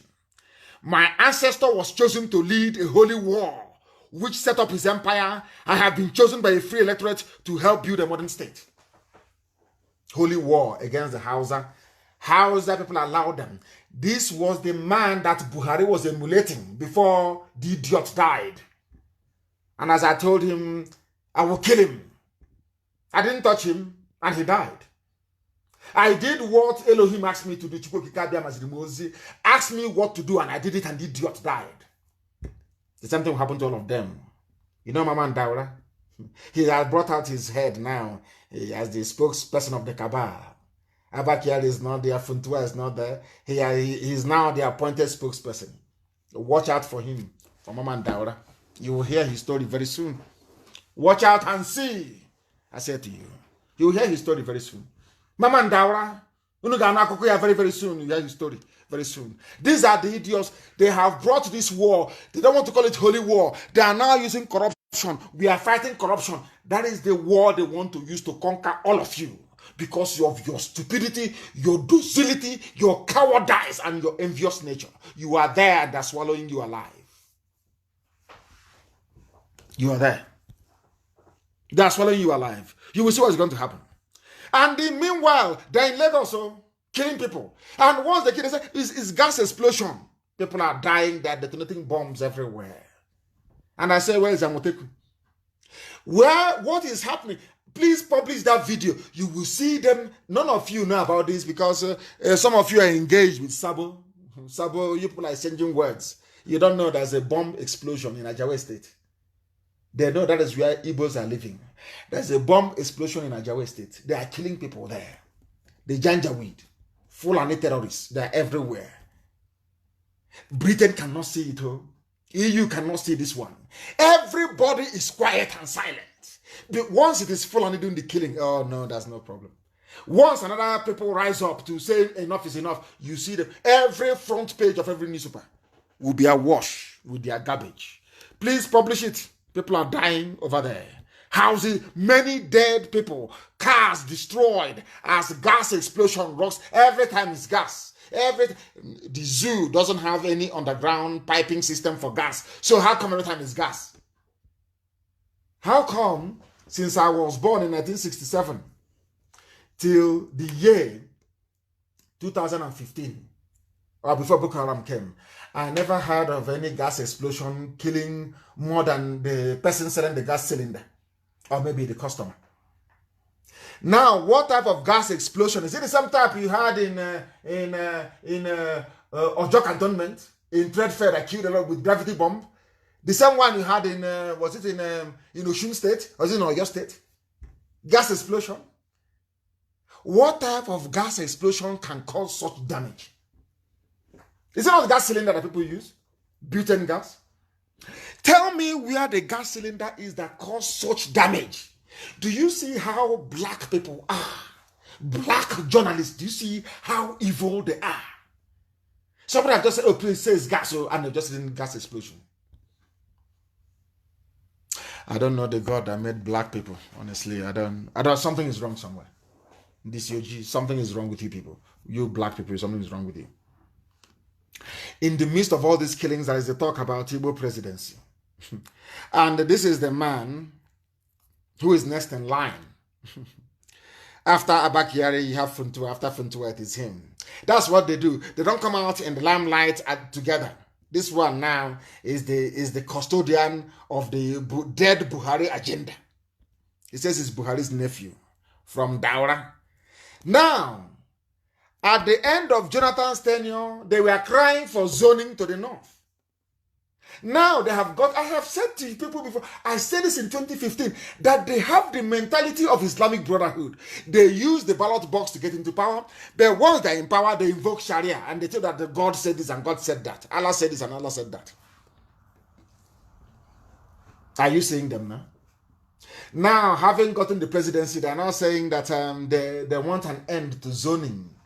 That means that all the garbage being proposed by the idiots, the Fulefu Brigade, that have no brain, PhD without common sense, Igbo presidency nonsense, they have just tossed into the dustbin. This is the main man of the cabal. He's the surviving member of the cabal. There are two of them left, him and the other guy. Two of them, and they will go down. They will go down. You watch and see what will happen to them. Everybody associated with Operation Python Dance will go down. Mark my words. The highly influential nephew, why should it be? He's the nephew to the president, so why should he be influential? Highly influential. You see, the zoo, highly influential. So, as we can say now, President Trump's nephew, highly influential Mary, or niece, highly influential Mary. Is that, you see how foolish they are? Highly influential. He said that his uncle's successor in 2023 should be chosen based on competence rather than simply which part of the country he hails from. And that's the end of it. All those of you clamoring for Igbo presidency, that's your answer. It's over for you. But will they learn? They will never learn. They know nothing. These are the people that destroyed their only bargaining chip they had, which was our forceful agitation. Because they have no brain, PhD without brain. Why was it possible that they gave the Oduduwa people 2 slots at presidential, 2 slots basically to contest for the presidency, Olufalaye and Obasanjo? was because of the work that OPC was doing. No Western governor condemned OPC in the public, never. They came together. They put pressure on them. Disband OPC, ban them. They said, no, we will not ban them. They got their presidency. But an Igbo man with his treacherous behavior. Treachery, Sabo, Sabo, original one. The ones that said to them, get rid of, oh, you want presidency? Okay, we'll give it to you. Get rid of Nnamdi Kanu and IPOB. They rushed immediately. They prescribed. Today, the same people that asked them to prescribe IPOB to give them presidency have now turned back and said, you will not get anything. It's based on competence. Oh dear, very foolish people. They know nothing. But Ohanese have come up to counter Daura. Insist on rotation. We are begging. Imagine somebody belonging to a nation and you're begging to be part of the rulership of that very nation. That's what we are now, a nation of beggars. The Igbo race, they are now beggars, begging to be allowed. Dear. Something that Elohim never intended for us. We are Biafrans. We don't want anything to do with this.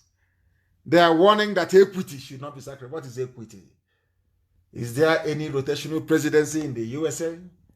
Is there any rotational presidency in any civilized or advanced democracy in the world? But that's not common. The people, adjust according to their own condition. They brought in zoning. And now they want to let you know that you are nobody because you have spent years backstabbing yourself. You have spent years selling your birthright. And you want them to give it to you. Of course they won't. That's the end of the game for you. That's the end of the dream of the stupid Igbo presidency garbage. That's the end of it. Absolutely end. But we're not built this way. We are a very strong people. Determined and dedicated. Somebody wrote a very compelling piece about the Haitian Revolution. A clear proof that blacks can fight back and defeat European oppressive powers. That is where I derive my strength from. Of course, from the grace of the Most High Elohim. You can see his picture. The history of Haiti is to prove to you that black people can come together, Africans so to speak, and defeat the oppressors. It's happened in Haiti before. It can happen again. The Haitian Revolution that turned the white world upside down. It started in 1791 by slaves. And by 1803, they have succeeded in ending not just slavery, but also ending French control over the colony in Haiti. Haitian Revolution. And who led this very revolution? Who led it? It was led by an Igbo man. For your information, it was led by an Igbo man. I won't give you his name. I have it here. But please go and read up. Some of you do some research. I will just give you the very simple headline. I will give you the headline so you read it. An Igbo man was the very first person to defeat a European army in the Western Hemisphere. The first person. Because, of course, Ethiopia defeated the Italian army much later on. Haitian Revolution. An Igbo man. The only people in the whole of Africa to defeat a white army in the Western Hemisphere. And on that note, we bring this program to a close. All of us must be on Twitter. And I thank you very much for listening to us this very evening. Despite the best efforts as they have, we have now become accustomed to disrupting and interrupting our broadcast. But we want to make sure that the whole world hears us loud and clear. Life is meaningless to us without Biafra. Meaningless. And this year, something will have to give. This 2020. Something must give this year. That is why we are letting everybody understand this. The reason we are under oath is because we have come to pursue only one thing in life, and that is to restore Biafra. Or we die restoring Biafra. It's never ever going to change. Never ever going to change. We are not asking for something that doesn't belong to us. We are asking for peace and tranquility in our land, the same way we were before the white British came. We are saying it because, with all due respect, as much of an Anglophile as I am an Anglophile. Don't get me wrong. I do not believe that God gave the powers to Britain to create any nation on this earth. The powers to create a nation resides with God and God alone, and not man. Britain cannot create a nation for us. Never. I'll call it Nigeria. The worst name ever. Nigger. Never. We are going back to Biafra from whence we came. Oduduwa will return to Oduduwa. Everybody will go back to where they come from. And then should our children or their children's children decide to come together to form a nation, that's entirely up to them. As for us, we are for Biafra. That is why I thank you very much this evening for listening. But do not forget, and I say it proudly and without any fear nor favor, that Biafra is our religion. Here on Radio Biafra is where we worship, because Elohim Chukwu